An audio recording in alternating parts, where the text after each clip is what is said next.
Flagrante. Esse é o Flagrante aqui na Jovem Pan News. Eu sou o William Travassos. Semana difícil essa, hein? Nós tivemos casos emblemáticos. Um duelo em plena festinha dentro de um clube. Já vou abordar esse assunto de Foz do Iguaçu aqui. Nós tivemos um louco, um cara que teve a capacidade de abusar de uma mulher enquanto ela estava sedada. Nós tivemos operações policiais no Rio de Janeiro, onde a Core, mais uma vez, deu prejuízo à vagabundagem. Nós temos o problema do tráfico de drogas, com quadrilhas desmanteladas durante essa semana. Daqui a pouquinho, nós vamos falar com a maior especialista em crime organizado do Brasil. Mas eu queria começar o programa falando sobre a arma de fogo. A máquina de fazer defunto. Aquela que todo mundo fala que o governo liberou a arma para todo mundo. Não é bem assim. A regra do jogo, ela é muito rígida. Para você comprar uma arma de fogo, você tem que cumprir etapas. Para você portar uma arma de fogo, é mais difícil ainda. Não, e para o tal do CAC, seu William? Todo mundo fala aí. O CAC. Você está falando do colecionador? Você está falando do atirador desportivo, do caçador? Sim. Ele também cumpre pré-requisitos e são muito rígidos. Mas, seu William, ele pode sair por aí andando armado? Não é assim, não. Na verdade, houve uma correção para um problema que nós tínhamos operacional. Porque esse atirador, ele tinha que ir da casa dele para o estande de tiro. E imaginem os senhores que ele não podia estar com a arma dele municiada. Então, se ele fosse abordado por um bandido no seu carro, ele ia ter que municiar a arma para poder se defender de uma ação de um criminoso. E aí fizeram uma correção. O senhor está falando besteira? Talvez. Por isso que eu convidei um especialista para falar sobre esse assunto. Um instrutor de armamento e tiro, Israel Nantes Santos, que também é sargento da Polícia Militar do Estado de São Paulo. Olá, cara, como é que você está? Como é que tá, mano? Tudo bem, meu irmão? Obrigado. Seja bem-vindo. Muito obrigado. Fique à vontade na cadeira da verdade. Valeu. Me diz uma coisa, pode sentar? Dá licença. Eu tenho aqui, a turma fala assim, o CAC, hoje tá fácil andar armado. Tá fácil andar armado? Eu costumo dizer que para quem tem filha, se uma pessoa chegar para pedir a mão da filha dele em casamento, se a pessoa falar que é CAC, pode conceder a mão, porque pela bateria de exames e testes que ele passou, com certeza ele é uma pessoa de bem. Nós tínhamos, na regra do jogo, e isso eu venho acompanhando há muito tempo, nunca foi fácil comprar arma no Brasil. Sim, nunca. Mas sempre foi um direito do brasileiro. Correto. Não é isso? Exato. Sempre foi um direito do brasileiro comprar. Quem tem direito hoje a comprar uma arma de fogo?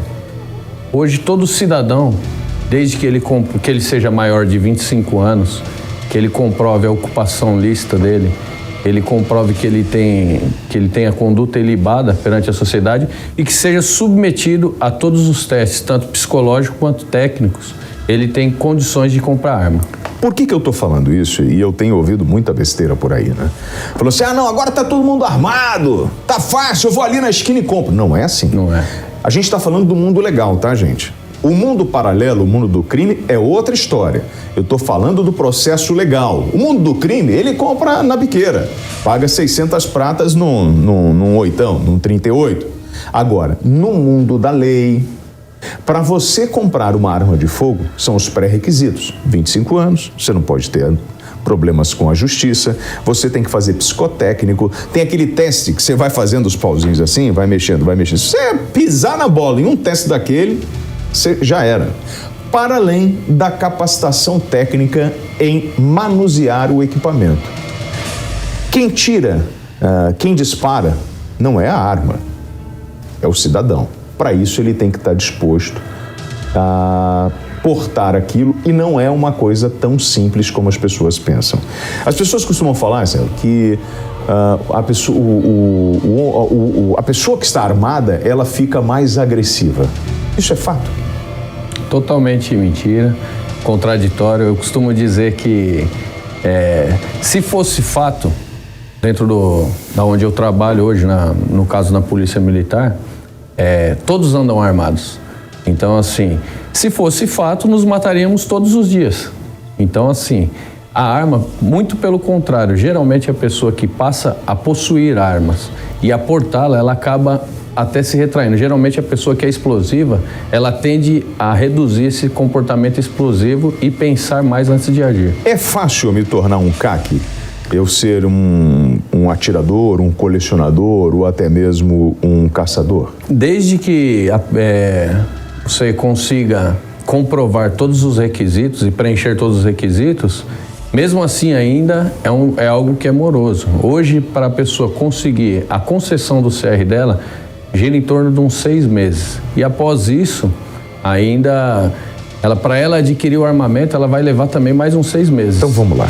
E aí que eu quero entrar com o senhor, porque falam o seguinte: olha, o atual governo melhorou a condição do cidadão de ter arma de fogo. E eu falei sobre o transporte dessa arma de fogo.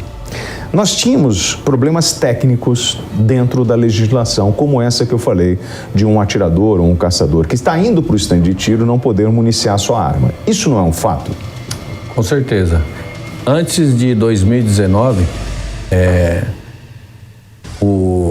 a situação do colecionador, atirador e caçador era conforme você falou. Ele teria que transportar o armamento dele até o local de prática do esporte dele, ou local de caça, ou local de apresentação do armamento, totalmente vulnerável. Ele não poderia estar com esse armamento municiado. Então, assim, imagine um colecionador que ele possui 30 armas, inclusive armas, fuzis e entre outros, metralhadoras, um colecionador.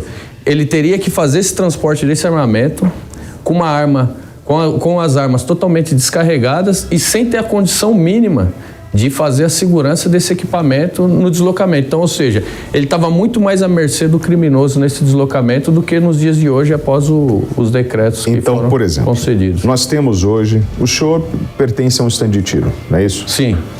Inclusive a gente está com imagens ao vivo desse stand de tiro. Fica onde o stand? Temos unidade em Moema e no Campo Limpo. As imagens são de Moema. De Moema. Já pode abrir a imagem lá de Moema, que a gente está com imagens lá do stand de tiro, pelo armamento. Que arma é essa? Esse é um fuzil calibre 5.56. Que está sendo manuseado. Exato. Agora lá. É um Fire Eagle. Então, por exemplo, esse colecionador, CAC, eu não sei quem é o instrutor. É o instrutor, esse é o Rafa. É o Rafa. A arma é dele. No caso, essa é uma arma da unidade. Da unidade. Mas digamos que ele é um CAC. Sim. Né? Ele é um colecionador e ele vai para o stand de tiro. Ele tem um fuzil, ele comprou isso, fez todo o procedimento legal. Antigamente, antes de 2019, o fuzil tinha que estar de um lado e o carregador de outro, e o carregador não podia estar municiado, era Exatamente. Isso? Tinha que estar numa bolsinha. Tinha que estar em apartado, inclusive. Geralmente, na mala. Por segurança, sim, para excesso de zelo, os atiradores eles colocavam exatamente no porta-malas do veículo o armamento. Então, até 2019, essas pessoas que praticam tiro esportivo, os colecionadores, os caçadores, e que tinham o direito garantiram o direito de comprar uma arma de fogo, a legislação não permitia que ele transportasse esse equipamento municiado. Se a polícia parasse, se o policial parou, ele está municiado, cadeia nele, porte legal de arma. Porte legal de arma. Ponto. Porte regular. Para resolver esse problema, mexem na legislação e falam o seguinte: olha, o senhor pode andar. Nós vivemos num país perigoso, todos os senhores concordam comigo, até mesmo no sinal de trânsito. Farol, você parou, você está com um fuzil ali. E você vai fazer o quê? Entrega o armamento? Corrigem essa parte. Eu não vou entrar no mérito do porte deste armamento. O que eu estou falando para os senhores é de uma questão técnica dentro da legislação, e esse era um pleito dos atiradores. Sim. E assim, inclusive, mesmo com o advento dos decretos, ele não é permitido ainda portar esse armamento longo. O que é permitido nos decretos é que ele porte uma arma curta, né? No caso um revólver, uma pistola, para fazer a defesa desse armamento. A gente está com... Eles conseguem... Ele consegue fazer o disparo do fuzil ali no... Consegue. Você vai... Essa arma tá... O atirador tá me ouvindo? Qual o nome dele? Esse é o Rafa. O Rafa é o instrutor de armamento de tiro da nossa unidade. Eu vou pedir, também. se for possível, da gente fazer uma demonstração. Você está me ouvindo? Esse Ok? é o Podemos também. fazer a demonstração dentro do stand? Você está com fone de ouvido, óculos, tem todo um isolamento e uma prática dentro do stand de tiro. Exatamente, todas as regras de segurança estão sendo seguidas lá. E aí, a gente tem que separar o que é certo do que é errado. Antigamente, você não podia comprar um calibre. Nós tínhamos a história dos calibre restrito. Calibres restritos. Então, um cidadão que queria comprar uma 9mm, ele não podia. Não podia. 40 também não podia. Também não. Isso mudou? Mudou, também com o advento dos decretos. Foi otorgada autorização para o cidadão adquirir calibres que, em tese, porque muitas vezes eu vejo sendo demonizado, calibres restritos, calibre de guerra, mas não é. São calibres que possuem um pouco a mais de energia. Eu vou contar uma história para o senhor, que eu já ouvi, a gente vai vivendo e vai vendo as coisas. Uma 380, que era a arma que podiam usar. Exato, 380 e 38. E 38, dependendo da angulação, se você der num vidro de um carro, ela está arriscada a não passar. Não passar. Não é isso? É, exatamente. Não tinha energia suficiente para transpor esse obstáculo duro. Nós tínhamos um outro problema na legislação que eu não sei, porque era um pleito dos atiradores a respeito do tipo de armamento que, se você tinha um similar no Brasil, você não podia comprar outro. Comprar lá fora, e o processo de importação era muito difícil. Isso mudou? Mudou também. Hoje, inclusive, até isso na pessoa física, né? Geralmente, antes dos decretos, você só conseguia trazer um armamento diferenciado através da pessoa física. Empresas não conseguiam. O advento do decreto também foi flexibilizado para as grandes trades companies aí, para poder começar a trazer esse tipo de armamento. Então, hoje a gente tem entrando no mercado diversos modelos e calibres e diversas marcas que a gente ouvia falar, só via na televisão e Aquela história, por exemplo, de que parte do armamento hoje que nós temos circulando na mão dos bandidos vem de um cidadão que comprou a sua arma de fogo, isso é fato? Mentira. Por quê? Eu provo. Estou há 20 anos na polícia.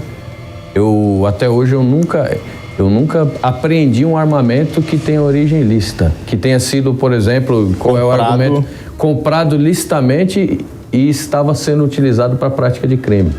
E também armamento que, de repente, como eles costumam dizer, que o crack entrega o armamento para o bandido, né? Muitas vezes é veiculado isso aí de maneira enganosa. Não tem. Hoje... O número de armas que eu podia comprar mudou, aumentou. Aumentou.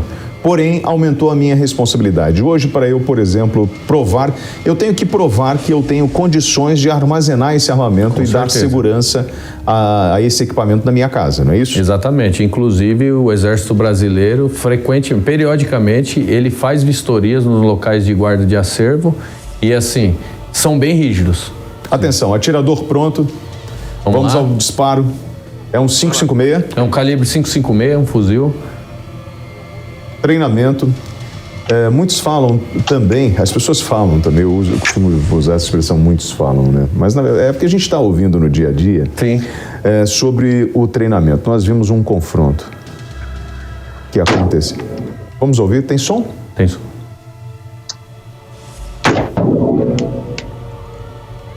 Velocidade de um projétil desse e o alcance dele? Ela é... O alcance com precisão desse fuzil vai ser cerca de... Com precisão, um disparo desse fuzil é por volta de 200 a 300 metros. Com precisão, mas ele pode chegar a... Pode chegar até 1 quilômetro o projétil. Sim. E lembrando que hoje nós vamos mostrar uma operação que foi feita pela CORE na comunidade de Manguinhos, onde eles apreenderam o armamento. Olha a precisão dele, gente. Sim. É uma arma que é um desejo, né?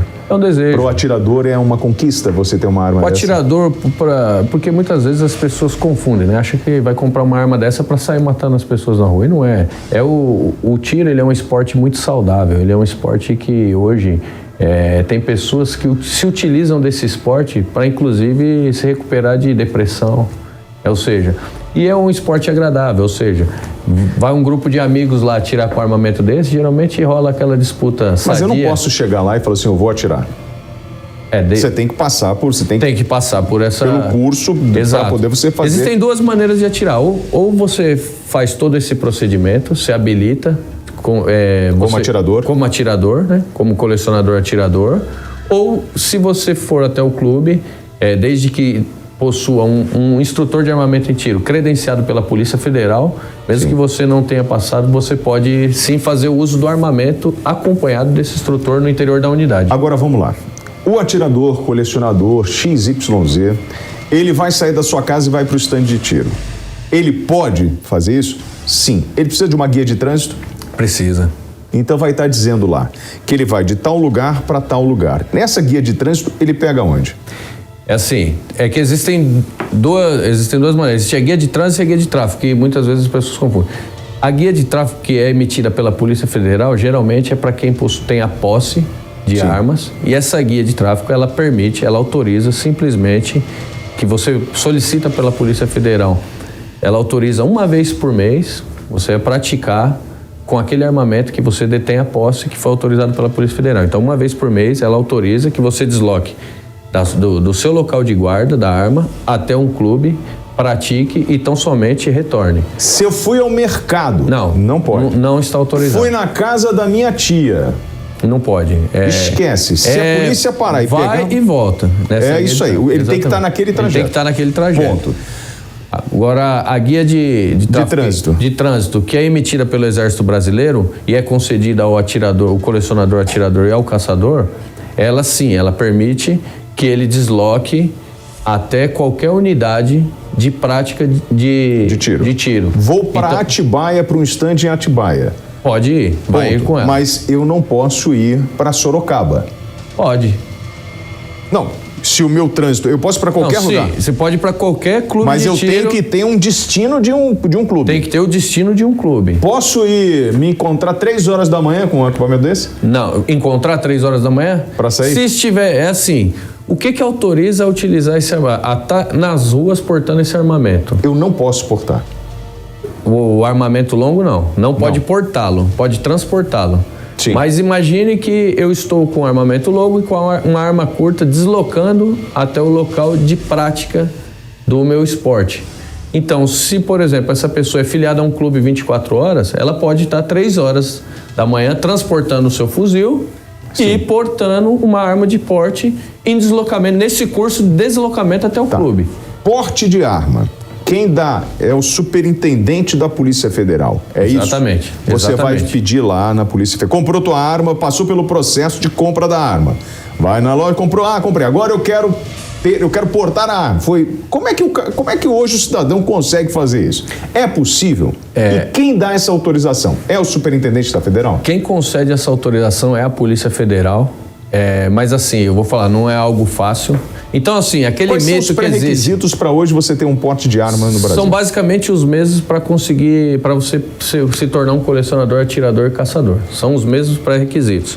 Porém, ainda você tem que... Provar a necessidade desse porte. Então, o difícil é provar essa necessidade, né? Que você, de fato, existe essa real necessidade. Vou do teu lado agora. Desculpa. Aqui na boa. Fala para mim. Vamos falar. Virou uma bagunça depois do governo Bolsonaro? Não. Com armamentos? Não, pelo contrário. Facilitou? Eu não digo que facilitou, reacendeu aquela vontade, porque os dispositivos legais já existiam, embora eram mais travados, mas eles já existiam para concessão do armamento. Porém, melhorou no quesito do quê? Das condições da diversidade de calibres, a facilitação hoje, eu falo, para o mercado internacional entrar no país, que antigamente era difícil. Então, hoje a gente está conseguindo... Eu aqui não estou para fazer apologia às armas, não é o meu barato. Você está armado aí, não está? Estou armado. Está armado. Policial. Armado. Ele está armado, eu não estou armado aqui. Sim. E acho o seguinte, a lei te garante isso e sempre te garantiu. Então você tem o direito de fazer isso. Agora é uma escolha sua. Agora, fato é, a diferença entre uma pessoa que está armada e a outra que não está, é que ele, armado, ele tem consciência do mal que ele pode fazer para alguém. Exato. Não é isso? Correto. E muitas vezes demoniza-se a arma de fogo. Rodou essa semana na internet um vídeo, não sei se chegou a ver, eu acredito que deve ter sido em algum país da América Central, e o indivíduo com um canivete desse tamanho que esfaqueou o outro. Sim. É uma arma, ele estava portando. Sim. E eu não vejo demonização do canivete, por exemplo. Gente, você mata com caneta. Com caneta, exatamente. Então, agora, é claro que quando você olha esse tipo de coisa, isso assusta para muita gente. Sim. Para quem tem criança em casa. Hoje, o proprietário de arma de fogo que tem filho, não é a mesma... Você precisa orientar teu filho. Não é a mesma coisa do cara que não tem uma arma. Correto. Então eu tenho que ensinar. Sim. E o ensinar é dizer, não mexe, o equipamento é assim, assim. Porque com informação eu evito acidentes. Eu tenho um exemplo prático, não só eu, mas diversos amigos. Eu sou policial há 20 anos, então, ou seja, eu porto arma há 20 anos.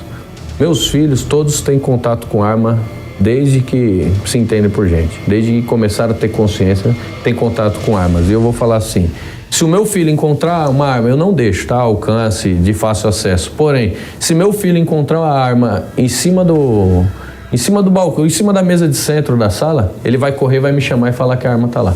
Entendi. Acidentes acontecem muitas vezes pela curiosidade, pelo fato de não mostrar. Ismael, o cara que tá armado, isso aqui é um papo, vem aqui na 3, Rosinha, deixa eu te dar uma ideia.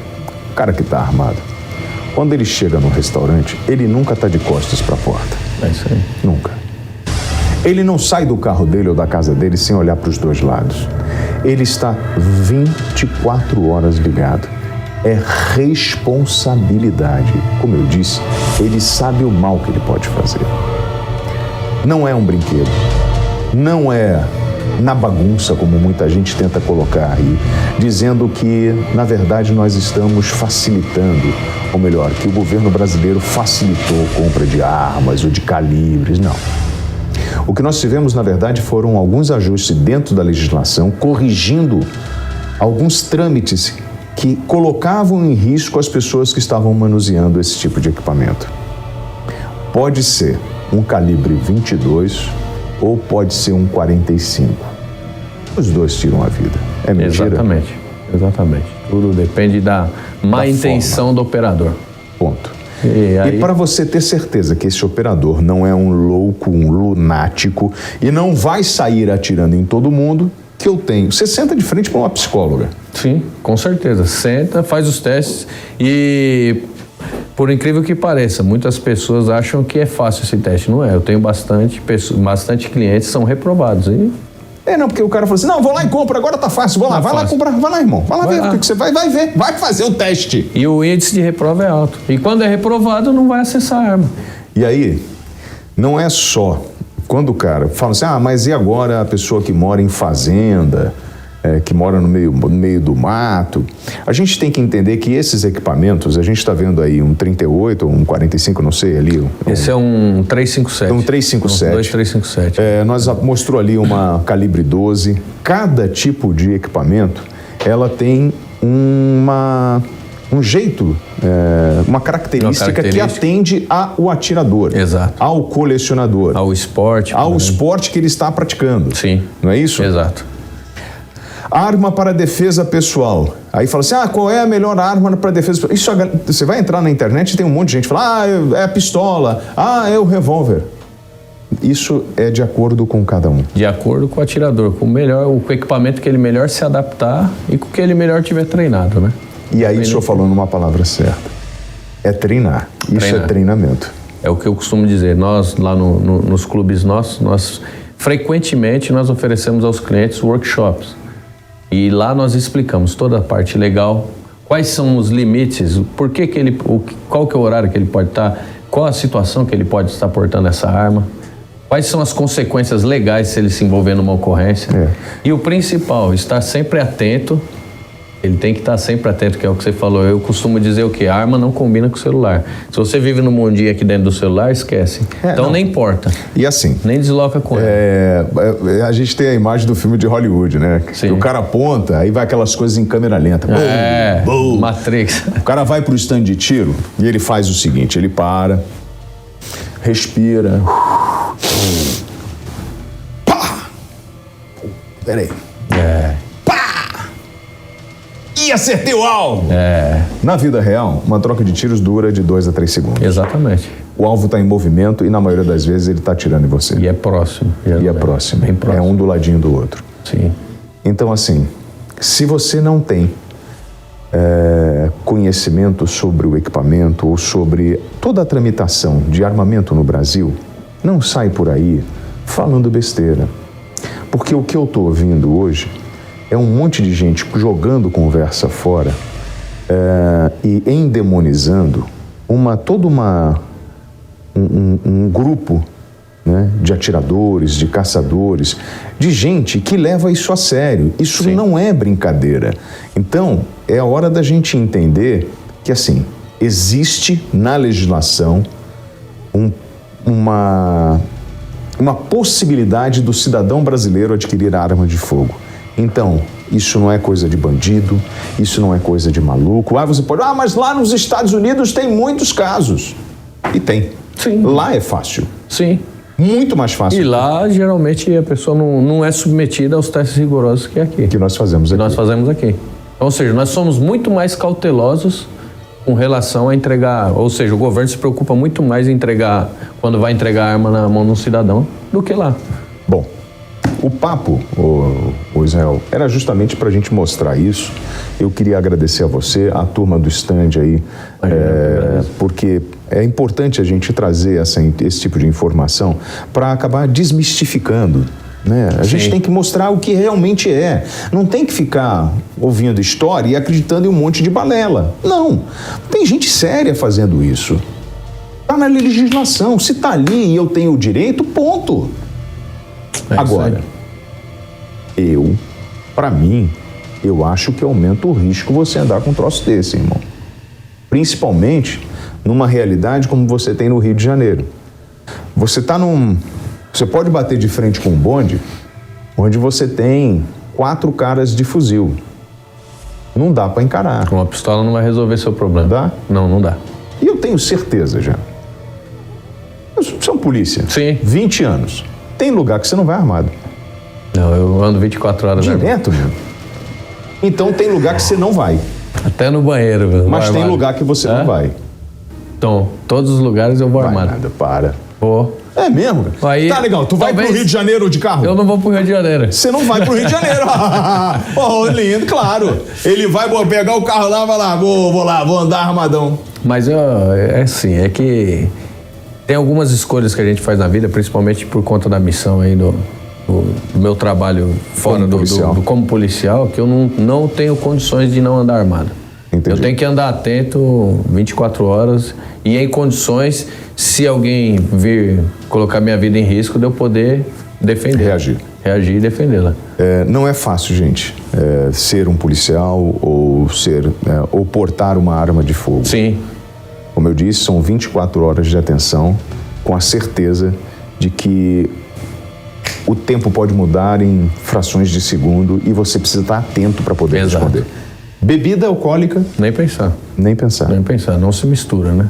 Eu tenho um delegado, amigo nosso, a Ivana daqui, um amigão nosso, anda com 2 armas. Sim. Um delegado aqui, operacional. Ele só bebe água e refrigerante. Nunca vi ele tomando um gole de cerveja. E aí eu tava brincando e falei assim, William, olha como eu estou. Eu não posso diminuir os meus reflexos. Então, assim, para desmistificar tudo isso que a gente está ouvindo sobre armas de fogo, a gente vai trazendo aqui no Flagrante especialistas, pessoas que falam. Se você é contra esse tipo de permissão do Estado brasileiro, você tem todo o direito, se manifesta, por favor, nos comentários aqui, por exemplo, no YouTube, a caixinha está aberta ali, e eu quero muito que vocês participem, mandem para os amigos, mandem perguntas para a gente no 93117-0620, me aciona nas redes sociais, @WTravassos, e vamos discutir sem nenhum tipo de preconceito, de medo de falar das coisas. A gente pode falar sobre qualquer assunto. O que a gente não pode é inventar histórias, enganar as pessoas. E tem bastante, né? E tem infelizmente disso, né? A demonização, a gente sabe que os objetivos são escusos, né? Mas e de maneira covarde demonizam. Como eu falei, como a gente estava conversando, existe o esporte do mundo do tiro. Que precisa ser respeitado. E precisa ser respeitado. Ponto. Sabe que a primeira medalha olímpica do Brasil foi através do tiro, né? Olha então, isso. assim, foi a primeira medalha olímpica do Brasil, foi através do tiro. E é um esporte que, com o tempo, ele foi abandonado. E hoje é demonizado. A arma de fogo serve para violência. A arma de fogo não serve para violência. Ela é para defesa. E eu digo mais, ela é para a prática do esporte e, eventualmente, ela pode ser utilizada na defesa. Tá aí, ó, Israel Nantes Santos, ele, sargento da Polícia Militar, instrutor, obrigado aí. Muito obrigado. Pela gentileza, pelo bate-papo. Transmita o convite. O meu fraternal abraço a toda a turma dos colecionadores, atiradores, a todos aqueles que vivem dessa prática do esporte. E eu vou dizer uma coisa para você que me acompanha aqui. Eu não faço acordo com vagabundo. É eles lá e eu cá. O papo é reto, irmão. E eu não tenho preocupação ou rabo preso para falar qualquer assunto aqui. Eu vou falar. Ponto. A ideia é levar informação e mostrar como a vida é para você. Sem contar história, sem cortina de fumaça, sem segundo interesse, nada disso. O papo sempre vai ser reto. Sempre foi assim. Por que eu vou ficar contando história? Tamo juntos, eu vou pro intervalo, volto já. Agora, não esquece não, eu sou o WP e tô na Jovem Pan News.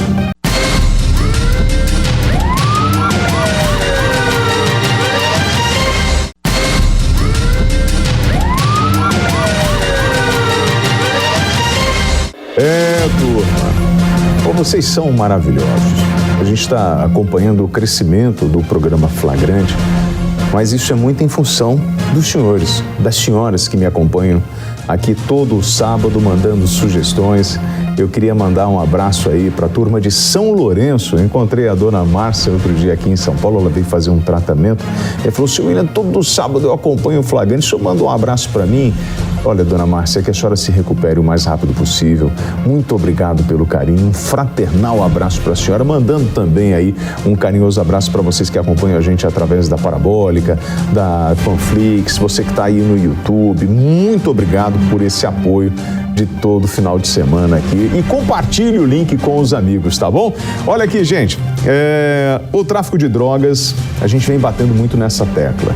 Muito em função do que vem acontecendo no país, com denúncias graves, com suspeitas graves do envolvimento do crime organizado em partidos políticos, em esquemas de transporte, com o crime organizado crescendo de uma forma desenfreada. Hoje, a facção criminosa aqui de São Paulo, que surgiu aqui em São Paulo, que foi crescendo, é a 8ª maior organização criminosa do mundo, faturando 500 milhões de dólares por ano. E o negócio está crescendo de uma forma que está preocupando. E agora, isso foi bater lá em Portugal. Você é louco, William. PCC em Portugal, primeiro comando da capital em Portugal. E quando essa notícia apareceu, ela surgiu para mim através da desembargadora Ivana Davi, que é especialista no primeiro comando da capital, no PCC, e está com a gente aqui no Flagrante. Doutora Ivana, obrigado pela gentileza. Eu queria agradecer o seu carinho, o carinho que a senhora tem comigo. Doutora Ivana mandou essa reportagem falando, e a gente começou a falar assim, olha isso aqui, William. E eu não acreditei quando eu vi. Ivana, a gente está perdendo completamente o controle, né, dessa... Nós já perdemos o controle da expansão dessa facção criminosa, né? Já. A notícia já em Portugal preocupa a Polícia Judiciária Portuguesa, de um número de envolvidos com a facção que estão presos, processados. Tem uma ex-doleira que foi autorizada a extradição dela aqui, presa envolvendo o tráfico de drogas, né, entre o Brasil e o Portugal. Olha, inclusive a Paola Cuenca, nós tivemos uma operação da Polícia Federal, eu vou pedir para colocar no ponto a mega operação de combate à organização criminosa envolvida com o tráfico internacional de drogas e lavagem de dinheiro. Direto de Brasília, quem traz os detalhes para a gente é Paola Cuenca. A operação deflagrada contou com o apoio de 350 policiais federais, 20 policiais militares e 8 policiais penais. Foram cumpridos 46 mandados de prisão preventiva e outros 90 mandados de busca e apreensão nos estados do Rio Grande do Norte, São Paulo, Bahia, Pernambuco, Rio de Janeiro, Ceará e também do Pará. As investigações começaram em 2021, quando a polícia identificou que uma empresa de logística era responsável por fazer o transporte e armazenagem de drogas que eram adquiridas junto à fronteira entre o Brasil e países produtores dessa droga. E então essa mercadoria era colocada em contêineres que tinham frutas e outras mercadorias que seriam enviadas para a Europa. O tráfico internacional acontecia por via marítima e por isso a operação ganhou o nome de Marítimo. Durante essas investigações, a polícia ainda chegou a fazer apreensões de drogas. Nesse transcorrer do inquérito policial, apreensões aconteceram no Porto de Santos, de Salvador, Natal, Fortaleza e também de Barcarena, no Pará. Também foram interceptadas drogas nos países europeus, que eram os principais destinos: a Bélgica, a França e Países Baixos. Em todo o inquérito policial foram feitas as apreensões de 8 toneladas de cocaína. Além disso, 3 dos maiores traficantes em atividade no Brasil eram os principais destinatários dessa droga nos países europeus. Um desses traficantes, inclusive, já havia sido preso recentemente na Hungria. As pessoas que estão envolvidas nessa operação também acabaram envolvendo outras pessoas físicas e jurídicas que atuaram na lavagem de dinheiro fruto dessa atividade criminosa. Com isso, a Justiça também ordenou o bloqueio de quase 170 milhões de reais das contas bancárias dos investigados.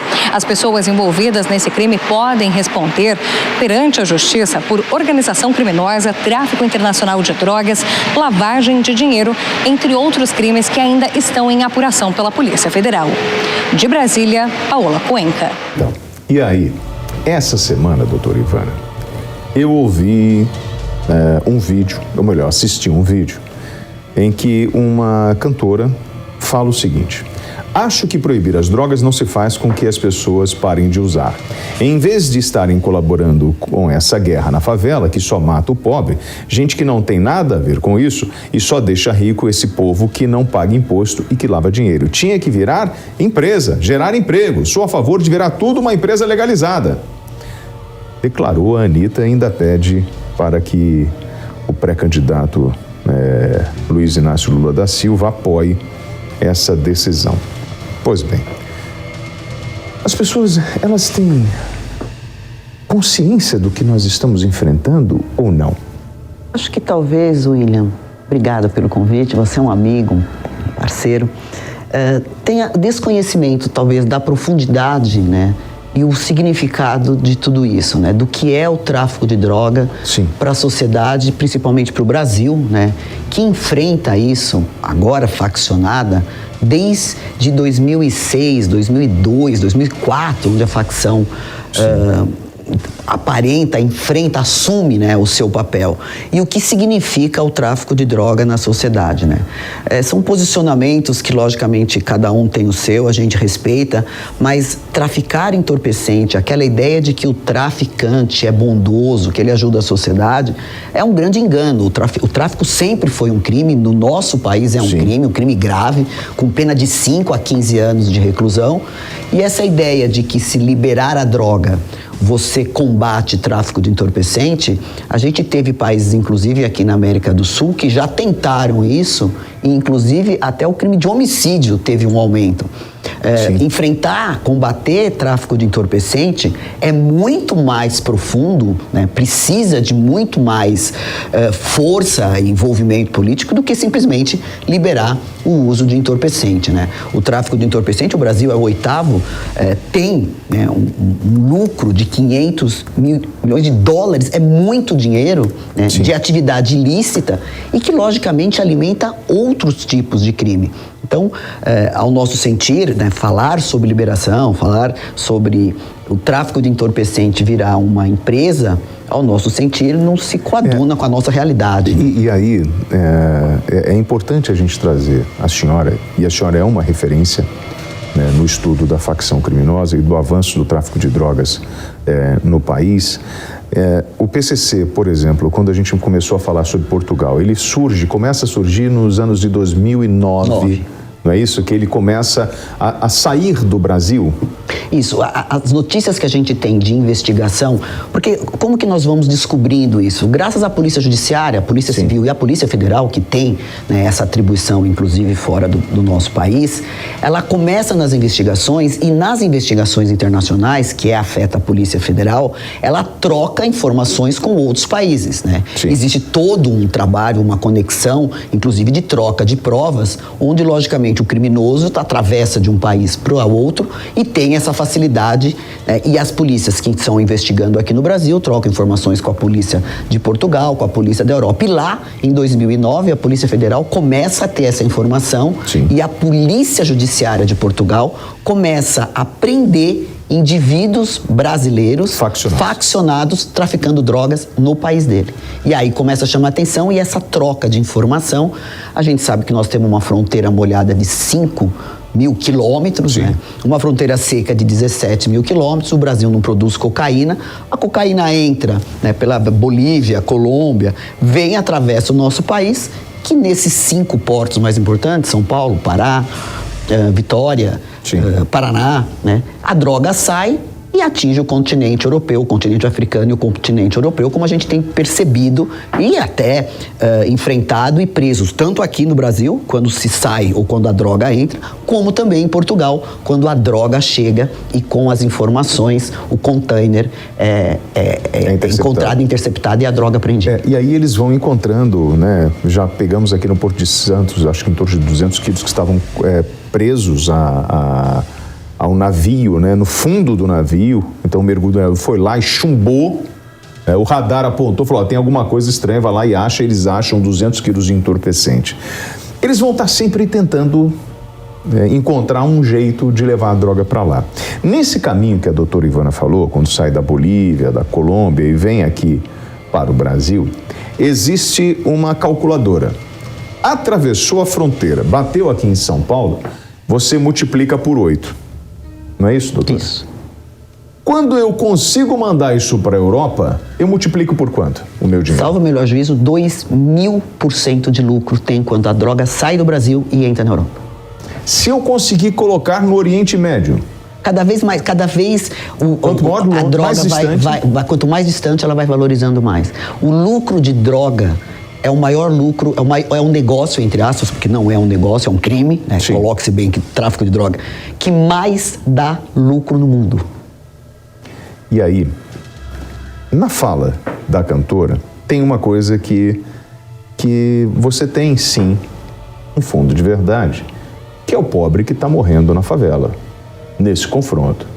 Que é o pobre que é aliciado pelo mundo do crime. Inclusive, essa semana, eu vou pedir para colocar aí a operação da CORE. A CORE realizou uma operação em Manguinhos, com apreensão de drogas, armas e explosivos. Ana, coloca essa operação da CORE. Manguinhos, vocês lembram que nós tivemos... Não, isso aí eu vou falar daqui a pouco, Ana, segura um pouquinho. Não, quero o material apreendido. Essa imagem aí, ela é importante. Mas eu quero a imagem da apreensão de drogas que eu recebi da turma lá da CORE. Os policiais civis da Coordenadoria de Recursos Especiais, a CORE, deflagraram uma operação na favela da Zona Norte do Rio de Janeiro após uma equipe do Esquadrão Antibombas ter sido atacada a tiros por traficantes do Comando Vermelho que atuam naquela região. Durante a ação, as equipes da CORE foram atacadas novamente, entrando em confronto com os narcotraficantes em diversos pontos da favela. Alguns criminosos foram alvejados, socorridos, levados para as unidades hospitalares, né, mais próximas. Não sei se foi para o Salgado Filho. Vai continuar correndo, meu filho? Não. Vamos devagar. Eu não tenho pressa. Não tenho pressa. Não pode fazer sinal. Não tô nem aí. Vamos devagar, tá? Deixa eu falar uma coisa pra você. Você tá vendo o material do crack?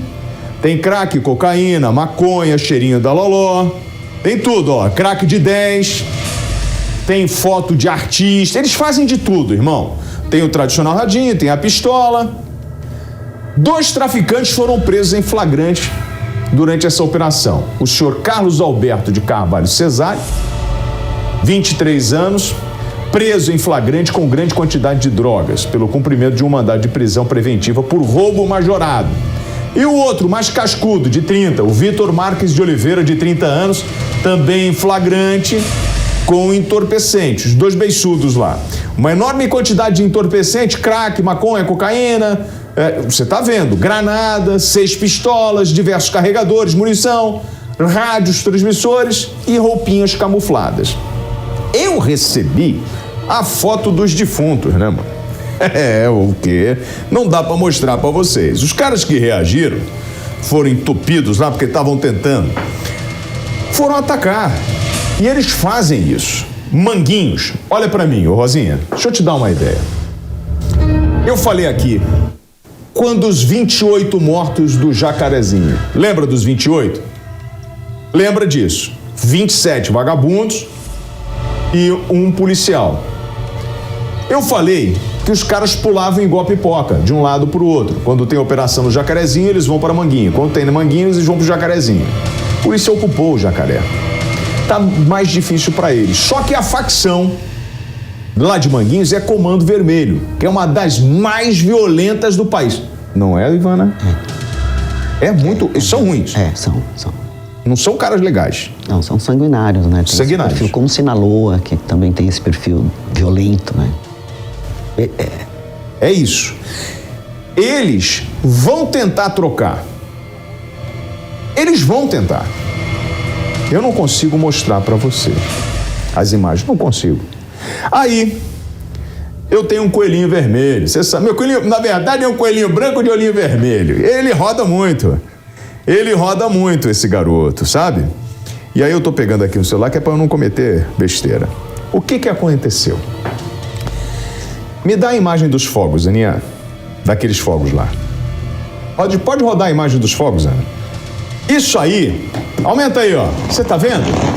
Ah, eles iam soltar balão, seu William? Não, isso não é soltar balão, não. Sabe o que foi isso aí? Os caras, né, os traficantes manguinhos, eles fizeram uma queima de fogos para homenagear os criminosos que morreram em confronto com os agentes da CORE. E aí, foram para a internet, irmão, publicar. Os traficantes teriam morrido no cumprimento do dever. Olha a maluquice. Essas lideranças do crime organizado, que estimulam o ataque a policiais no Rio de Janeiro, elas fazem uma espécie de premiação ao cara que mata agente público. E aquele que dá bobeira e perde a carga, ele acaba sendo penalizado, né? O cara que perde a arma, perde droga, ele recebe uma punição da facção. E aí eles soltaram fogos na comunidade lá para homenagear. E aí publicaram lá: meus irmãos vão deixar saudades, Complexo de Manguinho tá todo de luto. Aí fala o nome dos caras: Folha Seca, Toby, Primo, Devagar, Bolacha, Baby e Magu. Rodaram.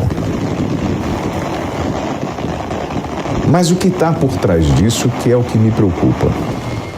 Ivana, a gente não está falando só de uma organização criminosa, seja o Comando Vermelho ou qualquer outra facção. Nós estamos criando essas facções com uma ideologia e um fortalecimento desse conceito de que o Estado é ruim, de que nós juntos somos mais fortes no crime, e isso vira uma organização que ela vem para além do distúrbio emocional desses caras que topam tudo, ela vem com ódio, ela vem com vontade de matar o Estado, ou aquele que representa o Estado. Esse é o fenômeno das organizações, das Farc, né, e das máfias.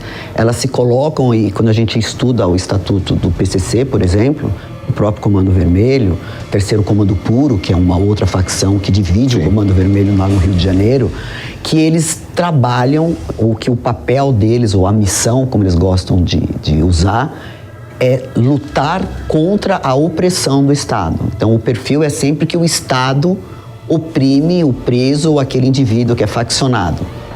E isso é um dos olhares, né, que a facção tem para vender esse papel dela de proteção, de fique do meu lado, de que eu te ajudo, né, que é canto de sereia.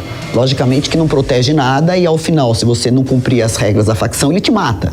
Sim, é o que eu falei. É um canto de sereia. Perdeu a carga, não matou, não correu. Exatamente. Então, quem acredita nessa história de que a facção ela é bondosa, ela ajuda, ela gera emprego, é praticamente uma ONG, em algum momento dessa linha, ela pode ser morta, se eventualmente ela quebrar uma daquelas regras que são impostas, não existe discussão.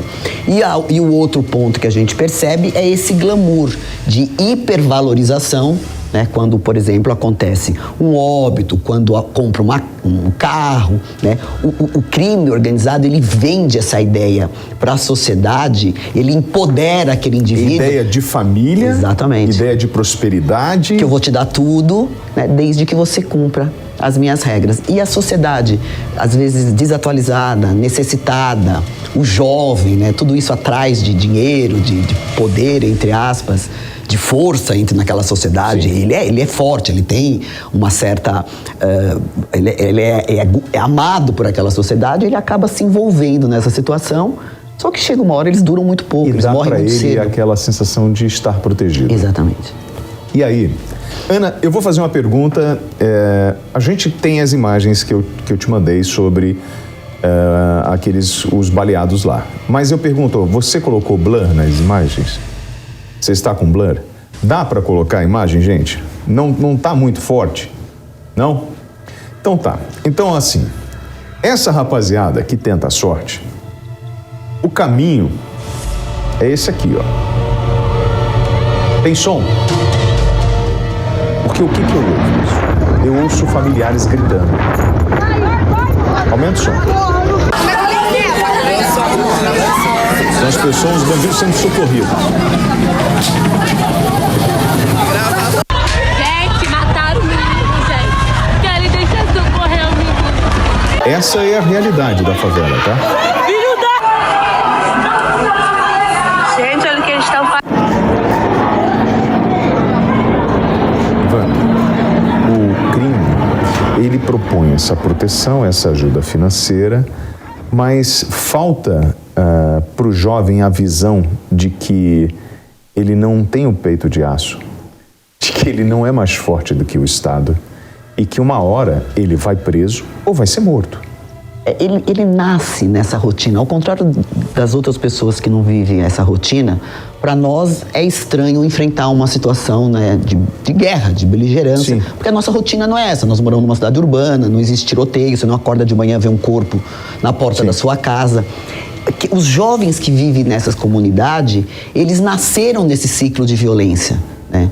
E em algum momento eles viram aquele criminoso anterior também se empoderar, andar com a moto da moda, com o tênis, com o cordão de ouro. E em algum momento, do mesmo jeito que você espelha na sua vida as coisas boas e admira, dependendo do mundo em que ele está inserido, aquilo para ele, né, é um futuro, ele admira aquilo, entre aspas.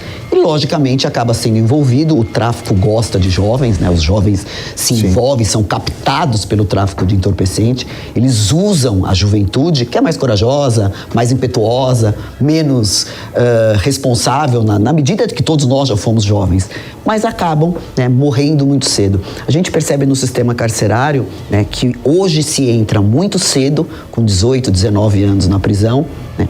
Muitos, a maioria envolvida por tráfico de droga, por quê? Porque às vezes desde criança, desde adolescente, já estava envolvida naquela cultura. A senhora falou sobre o cordão, eu falei isso sobre o cordão, a senhora falando sobre esse ostentar, né? E isso acabou virando tema de música, essa coisa da ostentação. O cordão de ouro, e olha aqui, a minha inocência, isso lá em 2006, eu conversando com a turma, né? E eu falei assim, cara, vocês já viram os cordões que esses caras usam, né? O dono, o gerente do morro, né? Eles geralmente usam uma paco de uma medalha de ouro com as iniciais dele, cordãozão de 2 dedos, né? Aí eu falei, pô, mas o cara não tem medo de andar com aquilo ali? O próprio bandido vai roubar. Ele falou, não, aquilo ali é o seguro. Eu falei, como assim seguro? É o seguinte, quando ele vai preso, ou quando acontece alguma ocorrência, é a moeda de troca que ele tem para tentar corromper o agente. Então ele pega um cordão daquele que vale 100 mil, 200 mil, porque é papo disso, e oferece, ô chefe, aqui ó, toma e segura essa peça aí, pô, deixa eu sair. E eles tentam negociar. É claro que eu acredito naquela polícia, na polícia honesta, que não faz acordo com o vagabundo. Ponto. E por falar nisso, a senhora tocou até num tema que foi importante, agora acendeu uma lâmpadazinha, que foi bom a senhora me lembrar. A senhora falou sobre o sistema penitenciário, né? Essa semana eu conversei com um cara que saiu do sistema. Saiu lá de Bangu. E ele falou para mim o seguinte, eu não sabia. O fio que eles fazem com papel laminado. Isso. Né? Eu não sabia disso. Então a ligação toda, ele pega o papel laminado, ele vai enrolando, aquilo ali vira um fio. Que vem na Marmitex. E aí vem uma outra coisa. Eu não sei como é que é aqui em São Paulo, mas em relação ao Rio de Janeiro, eu queria dar um toque aí. Ministério Público, Secretaria de Administração Penitenciária, é um catuque que eu vou passar para vocês. Tem um monte de chiqueiro no entorno do complexo de Bangu. Para onde vai a comida que sobra? Pergunta. Para onde vai a quentinha, a embalagem da quentinha que sobra, aquela de alumínio? O papelão que vai em cima, que tampa, vai para onde? Tô perguntando. Porque entenda uma coisa. Doutora, se sobra comida, eu posso até reciclar. Aquilo levando para chiqueiro, sei lá. O alumínio, eu também posso reciclar aquilo, né? Aí eu pergunto, se eu estou reciclando, o Estado tem que estar recebendo esse dinheiro, não é?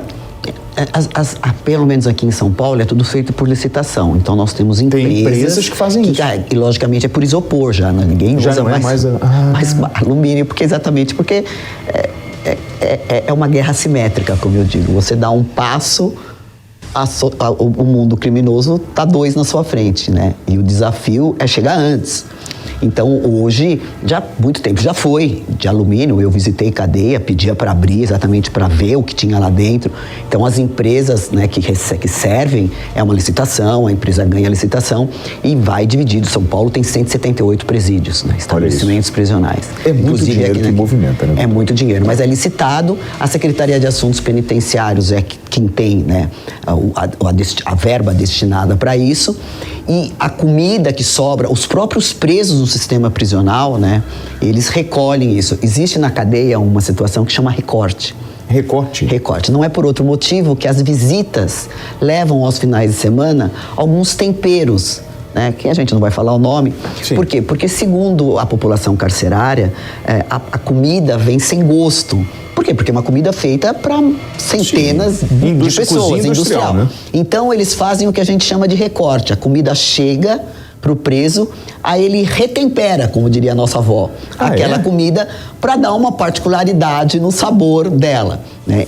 E normalmente aqui sobra muito pouco comida, né? Eu já tive em presídio que era presídio de trânsito, então o preso vinha do sistema prisional, ficava naquele distrito, que é o 8º distrito da capital, para depois ir para o fórum. A gente recebia 300, até hoje, 300 presos dia na Barra Funda. Então você imagina o trânsito que eu, como juíza de corregedora, coordenava.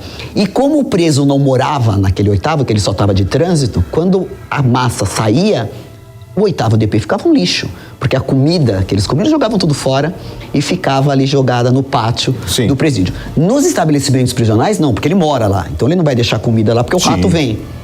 Mas essa logística, né, daí o preso guarda por algum tempo, porque não tem geladeira, mas ele come tudo, porque depois a comida, aquele material é retirado, porque é isopor, e os próprios presos que trabalham, que a gente chama de galeria, né, tem todo tem um dicionário à parte. Eles recolhem aquele lixo, aquele restante, e aquilo o sistema penitenciário recolhe, joga, recicla dentro do Estado. Eu tô até questionando o Rio de Janeiro, como é que vocês estão fazendo essa reciclagem de comida e de embalagem de quentinha? Como é que vocês fazem? Se vocês puderem me responder, eu vou ficar muito feliz em relação a isso. Antes disso, dele chegar no sistema, eu tenho aqui uma prisão. Queria mostrar porque foi onde eu nasci, no Morro do Andaraí. E aí você vai ver as escadas por onde está descendo. A imagem é curtinha, essa aí, ó. A gente tem aí os dados dele. Foi um trabalho da delegacia das equipes de coordenadoria de polícia pacificadora e da Delegacia de Proteção à Criança e ao Adolescente que realizaram essa ação para cumprir mandatos de prisão nessa comunidade, que é a comunidade do Andaraí, que fica na região da Tijuca, no Rio de Janeiro. Essas equipes do Batalhão de Ações de Cães também com apoio, apoiam, né, a mobilização. 5 criminosos com mandados de prisão em aberto foram presos. Além deles, foi preso o criminoso conhecido como Dorme. Quem é o Dorme? O Dorme é esse que está descendo aí, integrante ativo do crime organizado local e responsável por diversos ataques armados aos policiais da UPP do Andaraí. O traficante possui 7 anotações por crimes diversos que vão de homicídio a tráfico de drogas. E o porquê que eu trouxe essa imagem e esse caso dele? São 7 passagens, são 7 passagens no mundo do crime e o Estado identifica isso. A partir do momento que eu identifico esse cidadão com um perfil de reincidência, e aí, Ivan? Dependendo da conduta, se foi crime de tráfico de entorpecente, crime de homicídio, são crimes hediondos, né? Então, hoje, com o pacote anticrime, até a forma de progressão desse tipo de criminalidade, ela é muito mais complexa, né? Se exige mais tempo de manutenção em regime fechado para, por exemplo, ele ir para um regime semiaberto. Se ele tem 7 condenações, a gente não sabe como está esse processo, essas penas são somadas. Então, o tráfico de entorpecente, a pena é de 5 a 15. De homicídio, se for um homicídio simples, de 12 a 30. Se você vai somando tudo isso na fase de execução, é um indivíduo que fica 100 anos condenado de uma forma muito fácil. Daqui para frente, se tiver processo em aberto, né, se ele for procurado ainda com processo com prisão preventiva, ele vai responder por esses processos. E se já tiver condenação, ele já começa também a cumprir a pena por aqueles processos que eles foram condenados. A gente percebe que a assombração sabe para quem aparece, né? É um preso tranquilo, que acompanhou o algemado, não resistiu, porque literalmente já conhece toda a estrutura que vem por detrás do sistema, que vem por trás disso. O preso que é reincidente, o preso que é reincidente, né? Ele conhece, ele conhece toda a estrutura do sistema. E uma reação, eventualmente, a polícia teria que agir de alguma forma, e ele não reage. Ele não reage, ele acompanha a polícia.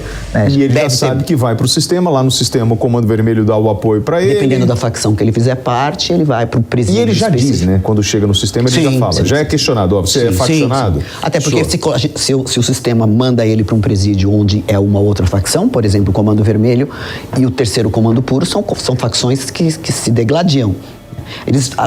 O terceiro Comando Puro já ficou do lado do PCC, depois ele voltou para o Comando Vermelho, depois ele voltou para o PCC de novo. Eles vão se adequando dependendo do movimento. E se você coloca faccionados opostos, mata. Então, aí, Ivana, vamos lá. Essas lideranças estão todas em cana. Então, como é que eles se comunicam assim? Como é que eles conseguem fazer os acordos? Porque isso tem que passar pelo sistema. Você tem que passar pela cúpula do PCC, pela cúpula do Comando Vermelho, e você tem essas lideranças, às vezes, no sistema de presídio de segurança máxima. Então, como é que eles conseguem fazer essa organização e expandir isso por fora? Ou eles, na verdade, estão sob a influência do dinheiro, daqueles que hoje usam o crime para ganhar dinheiro? As duas. No momento, na facção dentro do sistema prisional, e mesmo se eventualmente, por exemplo, Rio de Janeiro, Fernandinho, Miramar está em presídio especial. Sim. São Paulo, nós temos 22 integrantes de cúpula que está em presídio especial. Mas como uma boa empresa, quando o CEO está preso, o que responde é o VP, é o vice-presidente. E ele, né, divide essas tarefas, inclusive o poder, por exemplo, de matar alguém, de ir buscar, sequestrar alguém. Isso ou de depende. Comprar uma quantidade X de drogas ou de armas. Isso vai dependendo do step, isso vem da cúpula. Mas existe, né, dentro do organograma da facção criminosa, que é assustadora. Tem empresa que não tem aquele organograma. Tem departamentos divididos, né? Tem departamento financeiro, operacional, tem departamento jurídico, né? Cada qual ele vai ascendendo, porque o crime organizado ele político tem... agora. E até político. Isso que eles vão ascendendo e lá, né, tem uma diretoria, e essa diretoria, em algumas missões, como eles colocam, precisa da anuência de todos. Em outras, alguns têm, né, a independência de determinar uma ordem. Mas tudo isso muda no nosso sistema, e eu que vivi os dois, que era a fase da cartinha para a mulher que levava a missão, e às vezes a gente prendia ela quando saía do presídio com a ordem. O faccionado dava ordem para a visita dele e para a visita da ordem assim que saísse do presídio. Em 92 chega o que é a telefonia celular, Sim. que foi o nosso inferno. E aí tudo funcionava por via celular. Hoje você tem outra estrutura de tecnologia, você consegue minimizar sinal. Mas você tem internet também. Você tem internet, né? Você tem hoje presídios que foram construídos que não tem mais tomada, né? Então você tem... você tem algumas condições, mas sempre se falaram através da visita, através de bilhetes que a visita levava, e depois, né, trocavam essas ordens, essas missões, através de comunicação de telefone celular. A gente teve hoje, nas investigações, a Polícia Federal sabe muito bem, que eles trocam, quando estão aqui fora, mensagens através de videogame. Como assim? Grupos de videogame se falam nesses jogos, né? Você consegue jogar videogame eu aqui e o outro... Como assim, doutora? Na Eslovênia, pela internet. E esse grupo, né, tem um chat de comunicação. Os criminosos compram um videogame não para jogar videogame, mas para conversar e dar as ordens. E aí, a gente vai voltar no início dessa história. Para quem acha que isso é uma coisa simples e fácil de resolver com uma canetada. Não é, gente. O buraco é muito mais embaixo. A gente está falando de organizações muito bem estruturadas, como a doutora Ivana está falando. Então, quando você ouve uma determinada personalidade soltando uma besteira e falando, vamos fazer isso, vamos fazer... Calma, você não conhece a realidade. Você não tem a menor noção. Você está falando de uma forma superficial, mas a raiz do problema... Ah, mas não querem resolver por causa de dinheiro. Não é bem assim. Porque eu vou falar, tem muita gente honesta trabalhando. A maioria. A maioria. A maioria. Trabalhando muito. Colocando a vida em jogo todo dia quando levanta. Sim, com ameaças de morte, com todas as dificuldades de enfrentar uma organização só em São Paulo, a 8ª maior do mundo, com 800 milhões de dólares em faturamento. Se a gente somar as outras facções com seus faturamentos, dá muito mais. É uma coisa absurda. É um PIB de qualquer país da Europa. De qualquer país da Europa. Então achar que é com uma canetada, vamos legalizar a maconha! Oxalá fosse assim, né? Quem dera que fosse assim. É muito mais complexo. O fácil a gente já faz. É isso aí. A identificação do crime organizado, a profundidade. A gente vive numa democracia, eu preciso de prova. Né? A polícia judiciária faz o papel de investigação, usando hoje tecnologia. Né? Porque a pessoa do policial está o tempo inteiro em risco. Eu não posso infiltrar mais um policial numa organização criminosa que 3 minutos depois ele está morto. Então você tem que usar a tecnologia da informação, né? Você tem que ter expertise, você tem que investimento, né, em tudo isso, para num primeiro momento, primeiro acertar, né? Enxergar quem é essa organização criminosa, definir naquela organização criminosa quem são os integrantes, para aí, eventualmente, procurar o juiz, comunicar, entrar com pedido de prisão temporária, né? Porque tudo isso faz parte do processo. E o tempo inteiro, se eu puxar aqui, tem aquele da Dizzy de Americana aí? Tem. Isso eu recebo toda hora, gente. Esse aqui que eu vou mostrar agora. Os agentes da Delegacia de Investigação sobre Entorpecentes, a Dizzy da Americana, apreenderam uma carreta na rodovia dos Bandeirantes com grande quantidade de cocaína. De acordo com a polícia, eram 90,7 quilos em 91 tijolos da pasta base de cocaína, misturados em uma carga de óleo vegetal da carreta, avaliados em 3 milhões de reais. O motorista, de 38 anos, foi preso em flagrante na altura do pedágio de Limeira, no interior de São Paulo. O veículo havia saído de Rondônia com destino a Diadema, na Grande São Paulo. A ação faz parte da Operação Fronteira, deflagrada pela delegacia em julho do ano passado. E de acordo com a corporação, o trabalho desenvolvido pela Dizzy visa o contínuo combate ao tráfico interestadual de drogas. De julho do ano passado até agora, essa investigação já apreendeu ao menos 279 quilos de pasta base de cocaína, representando um prejuízo para os traficantes de mais de 8 milhões de reais. Ivana, é o que a gente falou, o fácil a gente já está fazendo e dando muito trabalho para eles. A gente tem que lembrar, William, que 1 quilo de pasta base se tornam 3 quilos de pasta trabalhada para venda. Não é 1 quilo por 1 quilo. De 1 quilo, depois eu vou misturar ele com estupefendo, com um monte de porcaria. Ele vira 3. E detalhe, eu vou lembrando que assim, eu multiplico o peso dele e eu multiplico o valor dele. Não é só, o valor não está atrelado à multiplicação do peso. Ele chegou aqui no Brasil, eu multiplico 8 vezes o valor dele, certo? E eu ainda consigo aumentar em 3 vezes o tamanho daquele produto. Exatamente. E eles vendem por grama. Por grama. 5 segundos. Grama, identificado qual é a biqueira, e dependendo da fotografia que tiver na biqueira, ele quer dizer ao consumidor a qualidade da droga. Volta na imagem da apreensão de Manguinhos, só para a gente finalizar justamente o que a Ivana está falando sobre... Coloca para mim aí, o Rosinha, só para a gente finalizar, que é justamente o que a Ivana falou, onde você tem as figurinhas, né? O crack, você vai ter a cocaína, você vai ter a maconha, elas estão com cores diferentes, olha lá, amarelo, verde, cada uma representa como se fosse uma... selo de qualidade. Um selo de qualidade. Eu lembro que aqui em São Paulo eles chegaram a vender um tempo uma cocaína que era uma cocaína rosa. Aí tem a cocaína negra também. É mesmo? É.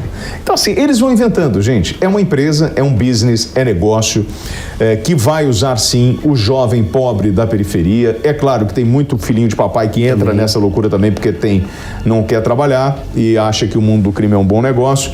Mas assim, não é uma brincadeirinha de videogame pra gente e não é um assunto pra gente ficar tratando em boteco.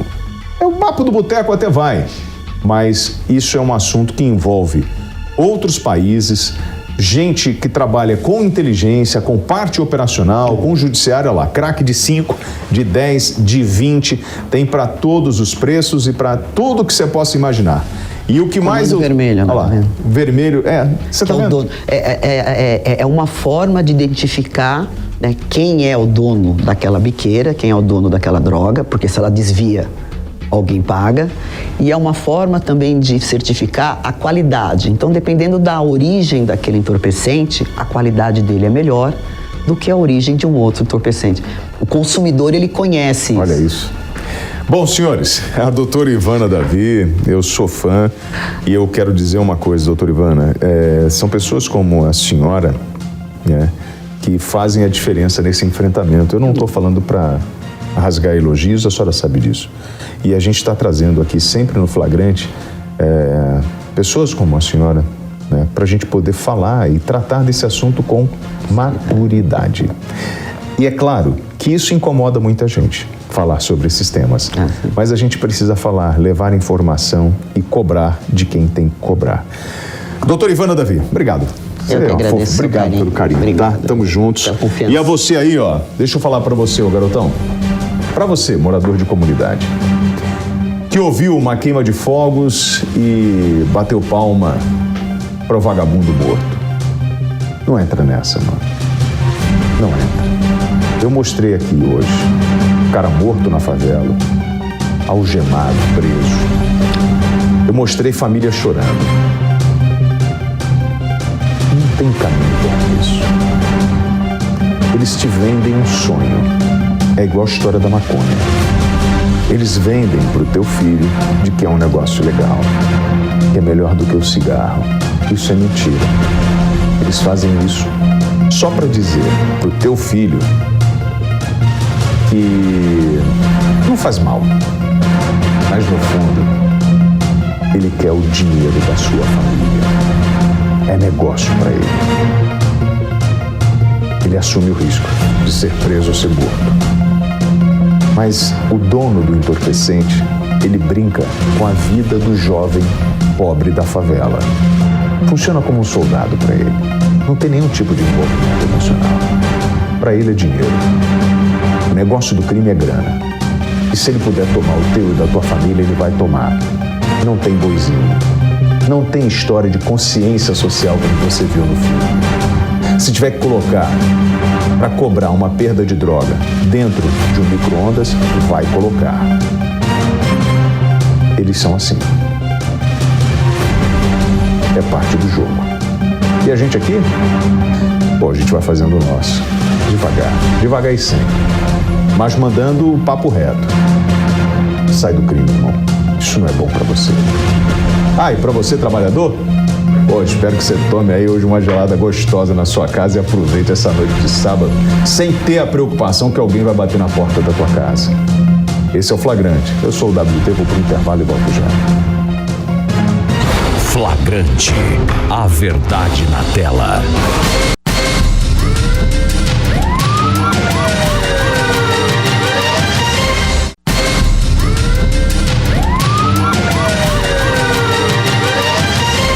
Tô pegando o nome da galera aqui. Alô, André! Falou, Dedé! Um abraço muito carinhoso, rapaziada de Juiz de Fora. Muito obrigado pelo carinho. A Ana Paula é de Curvelo. Alô, Aninha! Um abraço. Também tem Maria Rita, que tá em Manaus acompanhando a gente. Obrigado, Maria Rita. Um beijo muito especial pra você. Conto sempre com a participação de vocês. 931-17-0620 é o WhatsApp da PAN. Ou então, nas redes sociais, você me acha como @WTravassos, tá bom? Quero contar muito com essa família da Jovem Pan News e, é claro, como de praxe, eu não poderia... Você pensou que eu não vim aqui, né, Rosinha? Não. Polícia de São Paulo tá procurando esse cidadão que é o Sandoval Amadeu Lopes.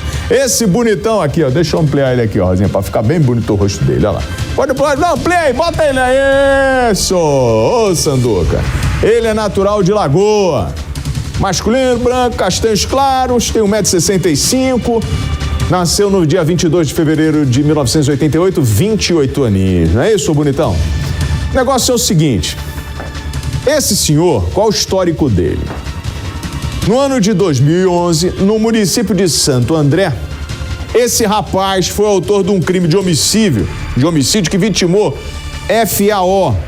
Em novembro de 2014, foi condenado a 12 anos de prisão no regime fechado pelo crime de homicídio.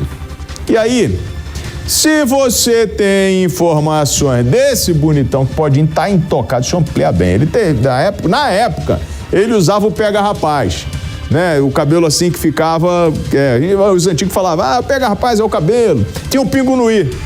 Não, eu não tenho cabelo, mano. Qual o problema? Eu não tenho cabelo. Antigamente usava o pingo no i. Sabe como é que era? Tu botava uma cuia aqui e raspava a cabeça em volta. Eu, na época do quartel, cheguei a usar isso, Rosinha.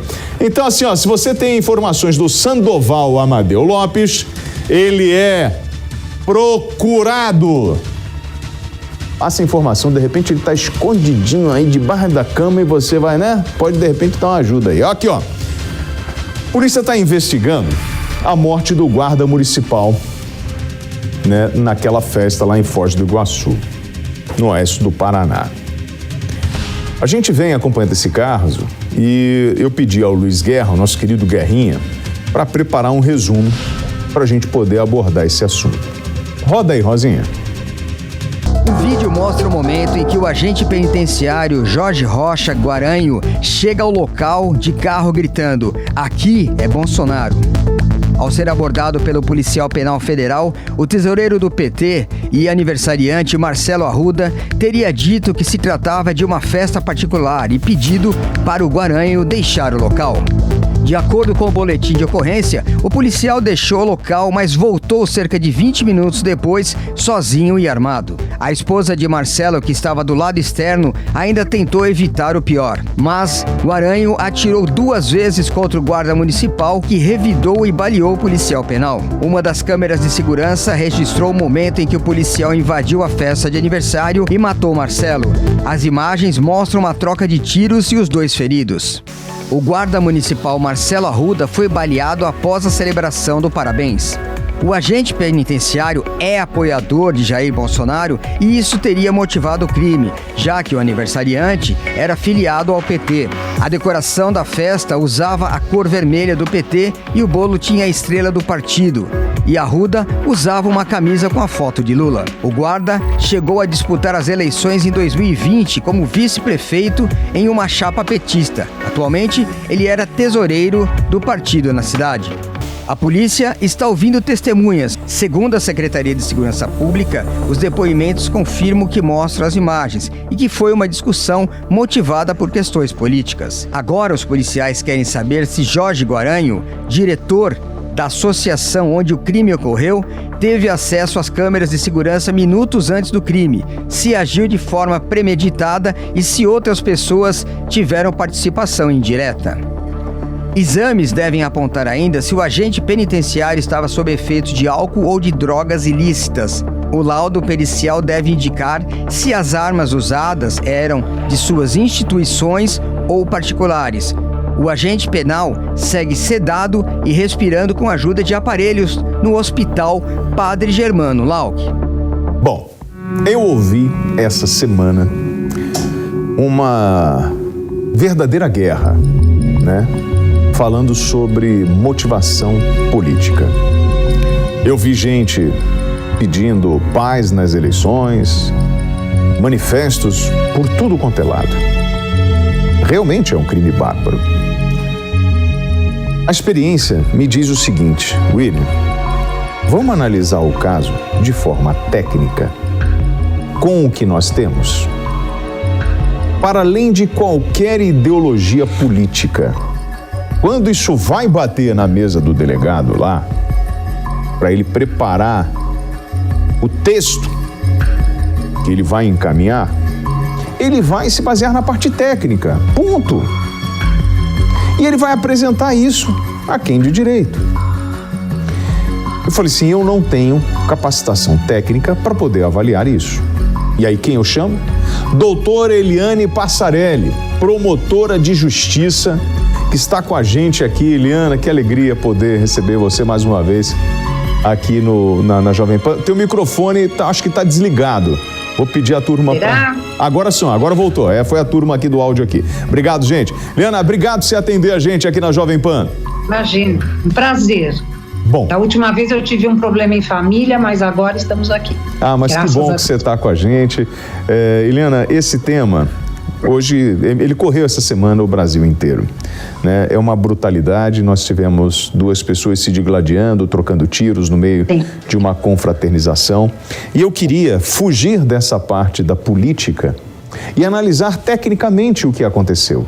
As imagens, eu vou pedir para ir rodando as imagens, porque esse policial vai até a festa, segundo a mulher dele, ele foi fazer uma ronda, ele percebe que tem uma comemoração, ele grita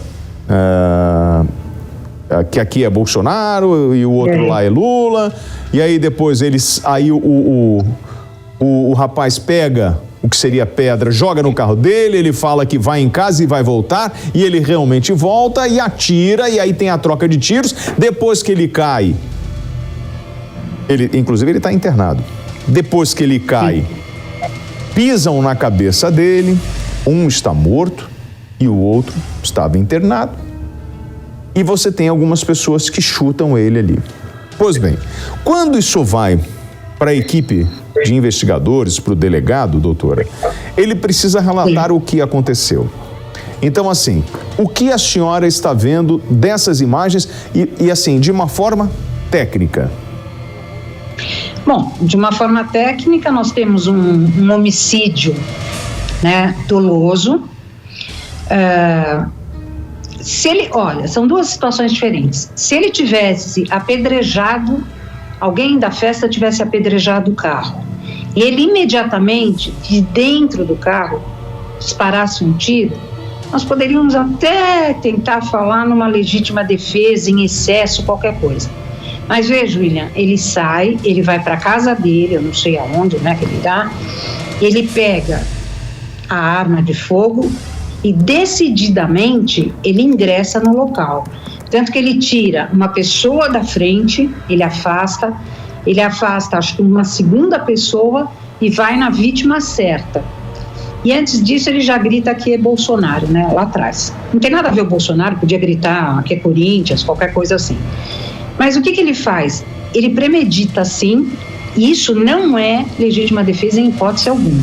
Legítima defesa foi praticada pela vítima, que estava lá dentro, e ao ser recebido com tiros, também dispara, né, outros projéteis. Então, nós temos um homicídio consumado, qualificado, pode ser por motivo torpe ou motivo fútil, aí depende muito do promotor que irá fazer a denúncia, porque os dois até se confundem um pouco, e exatamente uma dificuldade de defesa da vítima, porque ele entra atirando na vítima. E aí, ele entra... e aí quando acontece o disparo da arma de fogo, porque muitos falam sobre, e a gente em todas as reportagens você vê, bolsonarista ataca tesoureiro do PT, e aí estão politizando isso. Mas fato é que quando acontece o crime, isso tem relevância? Nenhuma. Tecnicamente... Vai ter Tecnicamente, a única coisa que haverá uma relevância é em relação à motivação do crime. Por isso que eu disse, pode ser torpe, né? Mas não é porque é Bolsonaro ou Lula. Pode ser torpe porque o motivo é um motivo de raiva, né? É um motivo de desídia, é um motivo de vingança, porque alguém está fazendo uma festa com outro candidato, qualquer coisa assim. Isto ocorrerá de qualquer maneira, ou por uma rixa anterior, que nós não sabemos. Então, o motivo aí será torpe, porque veja, ele sai e volta. Ele tinha tempo suficiente para pensar e desistir. E ele não faz isso, ele volta. E após isso, motivo fútil, sim, porque ele resolveu que não poderia haver uma festa naquela agremiação com talvez a motivação política que querem dar o delito, em que ele é contrário, porque ele já se diz, né, de um outro partido, enfim, de uma outra outra turma. Quando eu olho para o vídeo, até o disparo da arma de fogo, eu vejo um caindo e ele reage e o outro cai.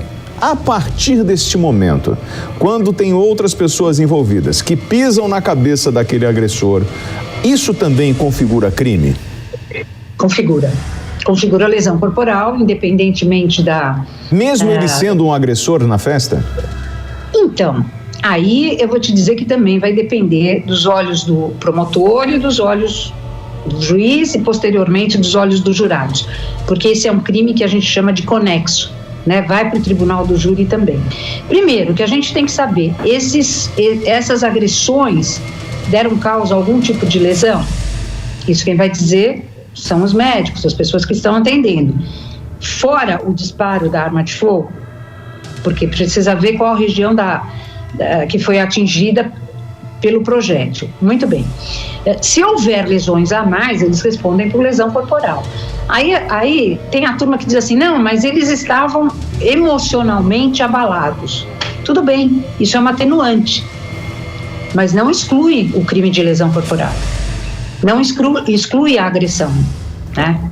Olha, então... Pode até se ter um domínio de violenta emoção, mas não vai excluir o delito. E aí, Passarelli, quando você tem ali, quando o Guerrinha até falou, olha, eles vão fazer o exame toxicológico, tecnicamente serve para que isso?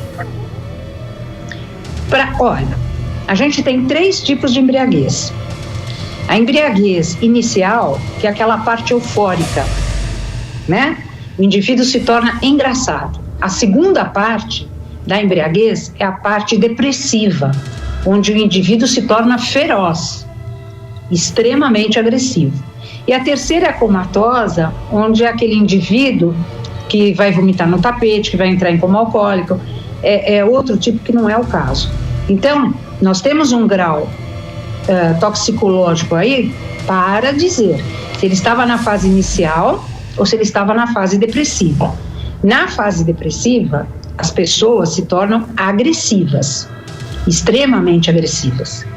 Então, isso pode, de certa forma, ter dado ânimo para que ele fosse lá e atirado na vítima para matar, porque ele não entrou de graça, né? Sim. Ele não entrou para... Essa imagem que nós estamos mostrando de atirar a pedra, isso não configura, isso em momento nenhum vai aliviar a atitude dele de ter matado o tesoureiro. Não vai aliviar pelo seguinte, se ele tivesse recebido a pedrada e imediatamente, digamos, sem sair do carro, sem fazer nada, pega com a mão direita ou com a mão esquerda e dispara um tiro, sabe-se lá para onde, aí seria um excesso de legítima defesa, tá? Entendi. Porque, mas aí, ó, ele volta e vai afastar e já está com a arma na mão, decididamente para matar, né, pessoa certa. E aí dá para ver que ele já atirou, viu? Olha lá, então, Passarelli, ele está atirando. Mas aí, isso é uma coisa importante que eu observei, eu queria da tua ajuda. Porque a gente está vendo, no ponto de vista, a gente consegue enxergar ele, mas eu não tenho a visão dele. Nesse exato momento, o que poderia estar acontecendo dentro daquele salão, isso também precisa ser levado em consideração para saber se o tesoureiro que foi morto também está com a arma apontando no mesmo momento. E olha, isso só a técnica vai dizer pra gente, só a polícia científica, porque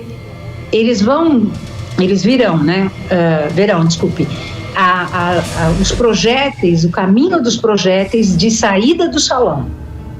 Se foram todos para a direita, que é para onde ele está, né, naquela mesa onde ele vai cair, ou se foram para a esquerda, sentido rua.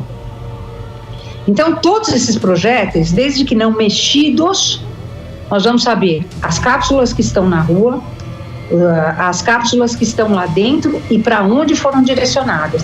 Aí pode ter pego parede, pode ter pego mesa, e aí a gente vê a entrada do projétil e a saída. Então dá para a gente saber para onde foram direcionadas. Então, isso depende da técnica, e aí, sem dúvida alguma. Como a gente está vendo, conversando com a senhora, não é uma coisa tão simples como a gente está vendo sendo noticiado, né? Como se nós já tivéssemos um veredito em relação a isso. É claro, nós temos um homicídio, sim, temos uma pessoa morta, sim, foi dentro de uma festa, sim, porém, eu preciso de todos esses elementos para encaminhar a justiça, porque senão cai por terra. Sem dúvida. Nós temos que ter uma prova técnica muito bem feita, porque é isso que você falou muito bem. A gente não sabe se houve disparos de dentro para fora, anteriores ao que o autor vai para dentro. Na minha concepção, nesse momento do que eu estou vendo, ele já está atirando. Então, se eu falar em legítima defesa agora, eu posso dizer até que a vítima caminhou a ele em legítima defesa, tá vendo? Entendi. Mas de lá para cá, a gente não tem isso. Nós temos agora ele embaixo da mesa, né, sendo atingido, que já é uma dificuldade de defesa, óbvio, até podia estar armado, mas é uma dificuldade de defesa sem dúvida, né, ele não tem como se defender. Eliane. Uma coisa que é muito interessante, que hoje, não sei se procede, essa pessoa, o atirador, ele teria acesso às câmeras do local, pelo celular. Porque é uma agremiação onde estaria sendo feita essa comemoração, agremiação da qual ele era um dos diretores, eu estou falando conforme a mídia. Sim. E teria acesso ao celular das câmeras. Então ele saberia onde estava a vítima, né? Sim. E qual era o movimento dentro do local. E isso agrava a situação. Agrava, porque aí que nós dizemos, né? Do premeditado. Longe de ser uma legítima defesa. Premeditado foi, porque ele foi embora e voltou. Né? Ele sai e volta e determinado a fazer os disparos de arma de fogo. Então, nesse momento, é inconteste. Para mim, esse momento é o que fala mais alto. É assim, vou atirar e atira mesmo. Ele chega a fazer um sinal com a mão esquerda apontando. Se vocês observarem na imagem, antes desse momento, lá do lado de fora, ele troca, ele fala, a mulher da vítima está ao lado, está pedindo a ele para não continuar com isso, ela se identifica como agente e ele tira a mão da arma e faz um sinal com a mão esquerda apontando, dando como se fosse uma ordem. Enfim, a gente não sabe o que foi dito ali, e é por isso que nessa oitiva, o Guerrinha falava em 17 pessoas, na verdade estávamos com 18 pessoas já ouvidas, isso tudo, então você ouve todo mundo, pega as imagens, junta com o laudo pericial do local e mais o laudo nos envolvidos nesse entreveiro. Mais alguma coisa que eu tenho que juntar, Passarelli? Não, o laudo necroscópico, né? Mas Sim. Isso independe o número de disparos de arma de fogo na vítima. Talvez o que conte aí seja algum disparo na cabeça, a título de execução, porque ele chegou muito próximo da vítima, então teria executado no sentido de morte mesmo, não teria nem dado tiro a esmo, né? Determinado num órgão vital que é a cabeça. Então, morte não, é quase que certa, e é certa. E por outro lado, as pessoas que pisotearam nele também cometeram crime, né? Mas, óbvio, dentro de um contexto de muito desespero. Sim. Isso também não pode ser desconsiderado. E laudo é laudo aí muito bem elaborado no sentido. Bom, Helena, eu queria aproveitar a sua participação também para falar de um outro caso de forma técnica. Eu ouvi barbaridades essa semana sobre esse tema. Então, assim, são muitas opiniões, né? E eu fico muito preocupado com isso. Na minha vida toda profissional, a Helena sabe disso. Eu gosto de entender a parte técnica para a gente saber, olha, o que realmente pode acontecer com a pessoa envolvida naquela situação repugnante. Nessa semana, os senhores viram, uma das cenas mais repugnantes, né, que nós tivemos nos últimos meses, daquele médico anestesista preso por estupro num hospital lá na Baixada Fluminense, no Rio de Janeiro, em São João de Meriti. Inclusive o repórter Rodrigo Viga, que acompanhou essa história de perto, ele traz os detalhes pra gente. Então, direto do Rio de Janeiro, Rodrigo Viga. O médico anestesista, acusado de abusar sexualmente de uma grávida na sala de parto do Hospital da Mulher, em São João de Meriti, na Baixada Fluminense, está sendo investigado no momento pela Polícia do Rio de Janeiro por 6 supostos casos de estupro.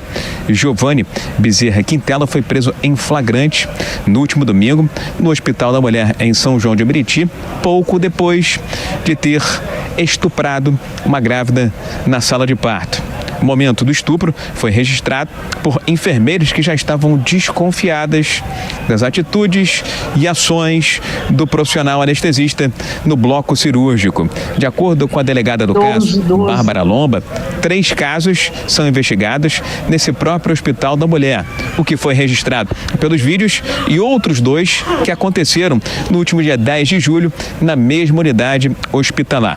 Segundo depoimentos colhidos pela delegada, em todas as cirurgias de parto, o médico anestesista teve um comportamento estranho, inadequado, e até se sentiu incomodado ao ser, de certa forma, monitorado pelas enfermeiras e médicos que estavam no bloco cirúrgico. A delegada Bárbara Lomba afirma que outros casos pregressos também podem ser investigados pela Polícia do Rio de Janeiro, uma vez que esse médico anestesista, Giovanni Quintela Bezerra, rodou por 10 hospitais públicos e privados ao longo dos últimos anos.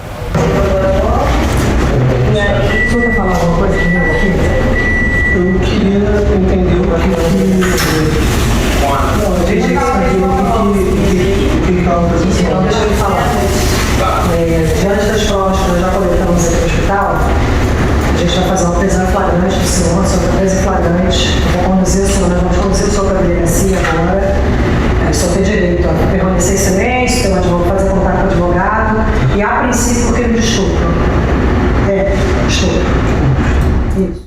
Além dos 3 partos suspeitos, do qual participou o médico anestesista no último domingo no Hospital da Mulher, em São João de Meriti, na Baixada Fluminense, outros 3 casos também estão sendo investigados pela delegada Bárbara Lomba após depoimentos e denúncias feitos por supostas vítimas do anestesista. A Polícia do Rio de Janeiro descarta a necessidade de o médico passar por um exame de sanidade mental. Nesta terça-feira, ele passou por audiência de custódia aqui no presídio de Benfica, na zona norte do Rio de Janeiro, que é uma espécie de porta de entrada. É a triagem do sistema carcerário do Rio de Janeiro. O novo endereço do médico anestesista é o Complexo de Bangu, na zona oeste da capital. Giovanni vai ficar no presídio Bangu 8, que é voltado para presos com nível superior. Do Rio, Rodrigo Viga. E tem uma coisa, quando ele entrou em Bangu 8, os caras chegaram a segurar, a balançar as celas, gritando. Ele está no seguro. Se for pro coletivo, o coletivo vai resolver isso de uma forma que o mundo do crime resolve, né? Os senhores sabem disso. A gente já viu isso ao longo dos anos. E quando ele entrou no sistema, a cadeia ficou agitada. Na verdade, não existe cadeia calma, né? Cadeia sempre é uma coisa tensa. O dia que uma cadeia tiver calma é porque tem alguma coisa errada. Os caras estão planejando fuga ou qualquer coisa assim. Cadeia tensa. Mas, no caso, quando ele entrou em Bangu 8, foi um burburinho, um disse-me-disse, um uau, e foi um salseiro dentro do sistema, tá? O que é fato, paz, meus senhores, em 2021, o Brasil registrou um estupro a cada 10 minutos. O documento foi elaborado a partir dos boletins de ocorrência das polícias civis das 27 unidades da federação. Os dados mostram que houve 56.098 estupros, incluindo vulneráveis do gênero feminino em todo o país, o que representa um aumento de 3,7% em relação ao ano passado, ao ano anterior. O levantamento é do Fórum Brasileiro de Segurança Pública. E aí, doutora Eliana Passarelli, tecnicamente, e olha a pergunta que eu vou fazer à senhora. Quando eu vi que colocaram aquela câmera no armário, porque já estavam desconfiados daquilo, e conseguiram registrar, ele foi preso em flagrante, aí me veio uma dúvida, que é a seguinte: aquele vídeo que foi gravado, pelo fato dele ter sido gravado pelas enfermeiras, pela equipe médica, ele serve como prova realmente tecnicamente? Não. Não serve. Mas aparece ele, doutora. Ele aparece cometendo o ato. Como que não serve isso? É revoltante, né? Mas a nossa lei diz que há necessidade de uma autorização judicial para isso. Meu Deus. Claro que as enfermeiras, claro que as mulheres que ali estavam jamais pensariam tecnicamente, né? Até porque não é a área delas. E filmaram, até porque não era a primeira vez.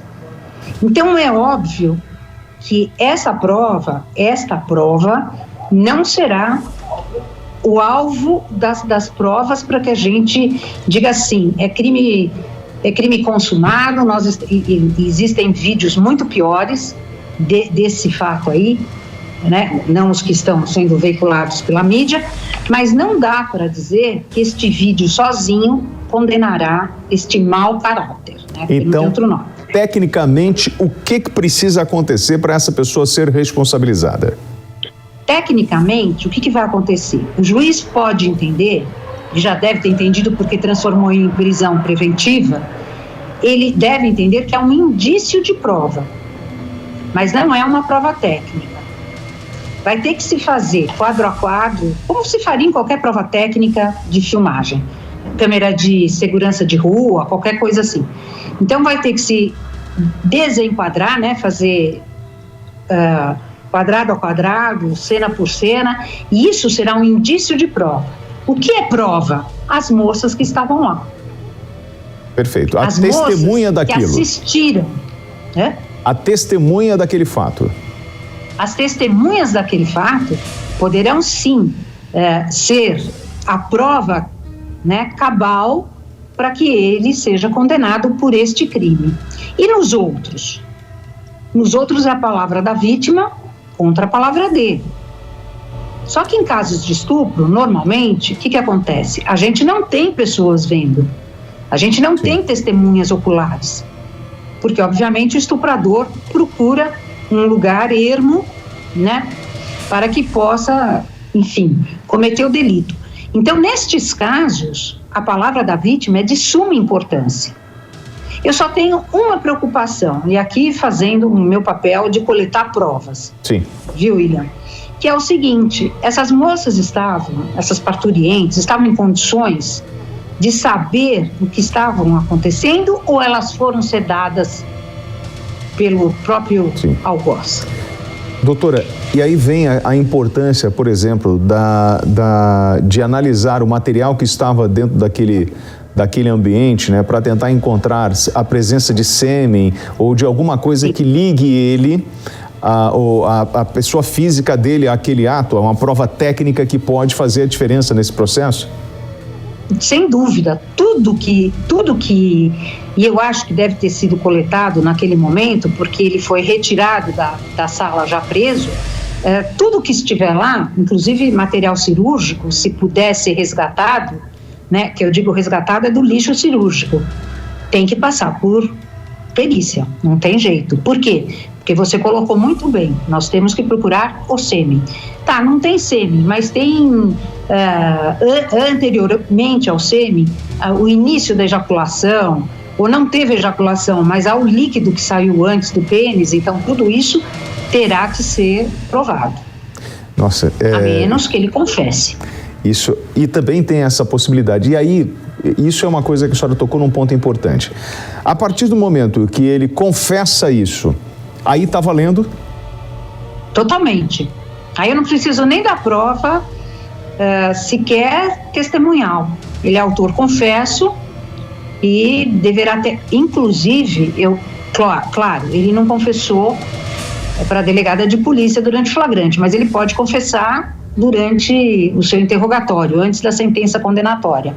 E daí ele tem um atenuante a seu favor, então, que é a livre confissão. Passarelli, né? o que a gente vê... espontânea. Eu outro dia comentei aqui no programa que eu fui num sistema penitenciário, tem muitos anos isso, e estava numa roda conversando, era uma inauguração de uma fábrica de fraldas dentro de uma unidade prisional da Polícia Militar no Rio de Janeiro.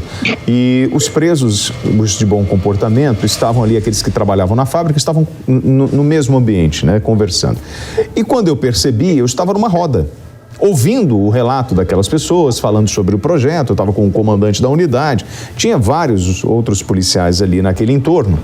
E aí eu fiz a seguinte pergunta, de uma forma muito ingênua: mas vem cá, vocês estão presos? O que vocês fizeram? Aí todos, unânime, ninguém tinha cometido crime nenhum. Nenhum crime, tá todo mundo inocente.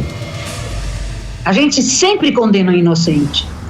Sempre. É muito doido isso, Toda vez que a gente pede a condenação é de um inocente. Eles falam isso, né? Que não cometeram um crime. É muito comum isso, né? Não, normal. Os únicos que falam que cometeram o crime são chamados passionais. Porque, normalmente, o criminoso passional, a gente liga marido-mulher, né? Namorado, não tem nada a ver com isso. É a pessoa que é super centrada, a pessoa que você jamais diria, cometerá um homicídio. E, de fato, uma vida normal não cometeria, mas num determinado momento comete. Esta pessoa que tem peso, tem caráter dos seus atos, ela confessa. Normalmente, ela não nega, ela confessa o crime e quer assumir a responsabilidade do crime. Em compensação, quando ela não faz isso, ela se mata. Nossa. Porque ela não aguenta o peso da responsabilidade do crime cometido. Olha, eu queria até aproveitar esse momento e falar de um número que está disponível, que é um serviço do governo federal, de assistência social, que é o Disque 100 de Direitos Humanos. Se você sabe de alguma criança que está em situação de vulnerabilidade, que está sofrendo qualquer tipo de abuso, denuncie. O mais importante é a gente acabar com o sofrimento, com o abuso. E assim, preciso de ajuda, eu tenho desconfiança de alguma coisa, procure uma unidade policial para você ter as orientações do que a gente pode fazer de forma técnica para não deixar um bandido fugir. Não é isso, Helena? Perfeitamente. É assim, não solucione através da emoção, né? De fato, procure a autoridade, promotor, seja lá o juiz até, delegado de polícia, porque imediatamente nós temos condições, né, de ajudarmos tecnicamente como é que aquela pessoa solucionará a ponto de ter uma prisão em flagrante válida. Claro, se discute muito a gravação ambiental, porque foi uma gravação ambiental, mas por outro lado também se discute o direito da parturiente ao segredo. Ela pode não querer ser filmada. É outra coisa que vai se discutir aí. Que vai discutir nessa parte técnica. E a gente observa ao longo dos anos, eu falei do número de estupros, que muitos abusos acontecem dentro do lar da criança e do adolescente. E geralmente de uma pessoa que tem um vínculo com esta criança. Então, é a grande maioria. Não é isso, Helena? É, né? 73, o número hoje é de 73% de pessoas conhecidas da família, dos próprios familiares, dentro da casa da criança. Eu costumo dizer que, isso eu ouvi de uma psicóloga lá atrás, que falava o seguinte: quando a criança muda muito de comportamento, está agressiva, arredia, isso pode ser um indício de um abuso. Sim. Muda comportamento na escola, muda comportamento social em casa, se torna uma criança triste, se torna uma criança agressiva. Esses são os primeiros sinais. E o que é mais importante, os professores têm um papel fundamental nisso, porque às vezes os professores são os primeiros a perceber a mudança de comportamento dentro da escola, não é nem em casa, porque às vezes em casa a criança age com temor, né, e vai tentar até um comportamento normal, mas na escola os professores são a porta de entrada, muitas vezes, do salvamento dessas crianças e desses adolescentes. Nos microfones da Jovem Pan, a promotora de justiça Eliane Passarelli. Eliane, meu abraço sonoro para você, a minha admiração e minha gratidão pela sua participação aqui no Flagrante. É mútua. Obrigado. Super obrigada a vocês. Bom final de semana para a senhora. Espero reencontrá-la em breve pessoalmente. Obrigado, um abraço. Obrigada a vocês. Olha, não quer dizer que toda criança que muda de comportamento está sofrendo um abuso. Não. Isso a gente sabe, adolescente é rebelde e tal. Mas se você está desconfiando de que alguma coisa está errada com o teu filho, vai procurar ajuda, né? Procura um psicólogo, conversa, bate papo e vamos tentar acabar com o sofrimento o mais rápido possível. Mas, infelizmente, essa é uma triste realidade da nossa sociedade. E eu volto a dizer aqui, eu sou a favor da castração química. Identificou o pedófilo, o maluco, o estuprador, dá uma injeção nele para tirar o ânimo. Ponto! O que esse cara fez?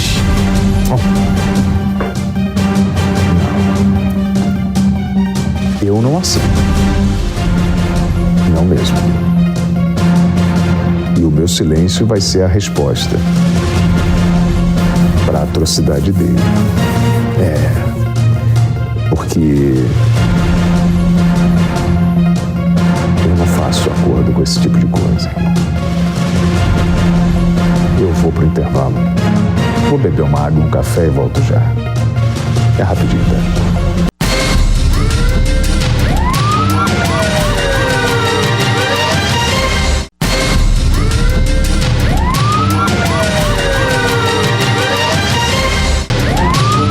Flagrante. Ô, rapaz, semana foi a semana do rock. Como não? Você é roqueiro? Não gosta, mas você tem que admitir que o rock dá uma alegria na vida, né? Não, você ouviu um bom rock and roll, um Elvis Presley. Você lembra quando tinha aqueles filmes do Elvis, né? Aquele negócio do tupete. O que foi? Como do tupete? Não, vocês acham que eu fui careca a minha vida inteira? Não, eu nasci careca, mano. Mas eu já tive topete.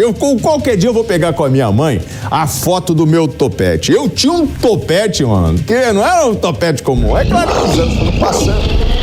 O que foi? Não, foi caindo. Não, mas tudo bem. Deixa eu falar uma coisa pra vocês. Tem umas coisas que parece, mas não é, né, irmão? O cara entra lá numa oficina e olha a porta de uma geladeira. Me dá a imagem da porta da geladeira aí, ó. O cara vai lá, tá lá na oficina, mexendo, ferramenta para um lado, ferramenta para o outro, tudo bonitinho, tem o banheiro ali. Aí ele vê a geladeira. Ele fala assim, olha uma geladeira aqui, ó. Aí ele vai, quando ele abre a porta da geladeira, surpresa! Não tem manteiga, nem refrigerante. É uma porta secreta que vai desembocar num cafofo. Dá pra rodar a imagem lá da avalanche, Rosinha? Se tivesse, der tempo, tudo bem. Porque esses caras aí estavam com negócio de desmanche de carro, de receptação, de furto. Então assim, vamos tocar essa aí da avalanche. A avalanche, o cara tá gravando. Ele tá lá tranquilamente, ele vai lá, e lá, olha lá, tá descendo tudo, cara. Ele tá ali, né, tranquilão, vendo a neve descer, amarradão. Falei, pô, que visual, olha a imagem que eu vou botar lá no YouTube, né? Tem um áudio dele, vamos ouvir aí, ó, ele falando. Tá fazendo a trilha, né? E ele tá vendo a avalanche. Ah, que legal, vou ganhar um monte de views na internet, né? Mas o bagulho tá se aproximando, olha como é que tá. Não tá vendo? Foi, a avalanche que vinha da montanha da Ásia Central, mano. Ele tava lá fazendo lá a trilha dele e tá descendo o negócio. E ele tá assim, pô, só que a imagem, até que ele falou, ih, deu ruim. Olha o que acontece. A avalanche encobre o cara, rapaz. Você ia imaginar que esse negócio ia chegar na altura dele, perto dele? Hein, ô pai de família? Tu ia fazer isso, pai de família? O pai de família falou que saía correndo ali quando viu descendo. Pai de família tá... Mas também tu é medroso pra caramba, né, ô pai de família? Tu tá igual o Tramela. O Tramela, quando viu essa imagem, sim, mas ficou com medo danado. Tem uma outra boa imagem aí, Aninha? Solta aí, do pouso de emergência. Pode rodar do piloto lá que fez aquele pouso de emergência em plena rodovia dos Estados Unidos. Roda a imagem, Rosinha. Na agilidade da Jovem Pan News, no flagrante desse sabadão, você vê os flagrantes da semana. Imagine você, tu tá de carro ou de moto ali, meu irmão, e de repente o cara vem e vai pousar no meio da rodovia. A hélice tá lerda, aquela hélice, né, Rosinha? E outra coisa, vai pousar na curva, né, mano? Ele tem que pousar fazendo curva, Rosinha. Tu tá pensando que é moleza? Esse nasceu de novo. É claro que me disseram que ele passou antes ali num posto de gasolina para poder se recompor, porque depois dessa, irmão, imaginar que você vai descer numa rodovia e o pior, no meio da curva. Como é que é? Tem o carro ré também? Que carro ré? Nada, Rosinha? Cadê? Deixa eu ver o carro ré aí. Ih, rapaz, mas... Ih, aonde foi isso, Onde foi isso, Aninha? Ele, em vez de ir pra frente, foi pra trás. Isso é ruim de roda, hein? Isso foi na Argentina. Qual o nome da cidade, Ana? Qual o nome? Godoy Cruz. Foi em Godoy Cruz, segundo a Aninha. A pessoa errou lá. Às vezes é um carro automático, o cara não sabe dirigir. Tu tá vendo, pai de família? É um problema. O cara que não sabe dirigir ali, engata ré ali e, na verdade, tá querendo ir pra frente, engata ré, o carro vai pra trás. Aí acabou atrapalhando todo. Como é que é o negócio, Rosinha? Ah, é? A minha mãe? Não, tá. Peraí. Ô, gente, minha mãe. Oi, mãe. Tudo bem? Beleza, mãe. O que foi? Ah, a senhora tem a foto? Deu cabeludo aí? Sim, mãe, legal. O povo pensa que eu nunca tive cabelo, mãe. Entendi. Ah, tá. Pra eu levar sardinha? A senhora quer comer sardinha? Mas, mãe, eu tô na televisão, mãe. Sábado, amanhã vai ter sardinha frita.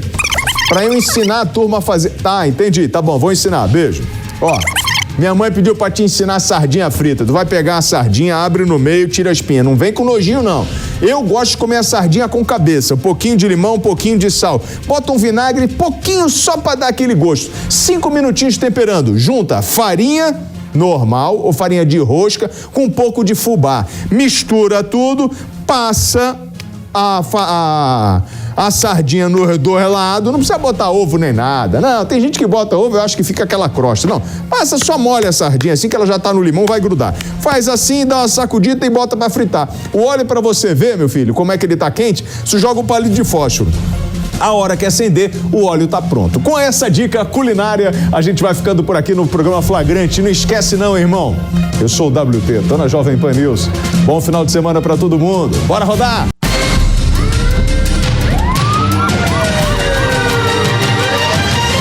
A opinião dos nossos comentaristas não reflete necessariamente a opinião do Grupo Jovem Pan de Comunicação.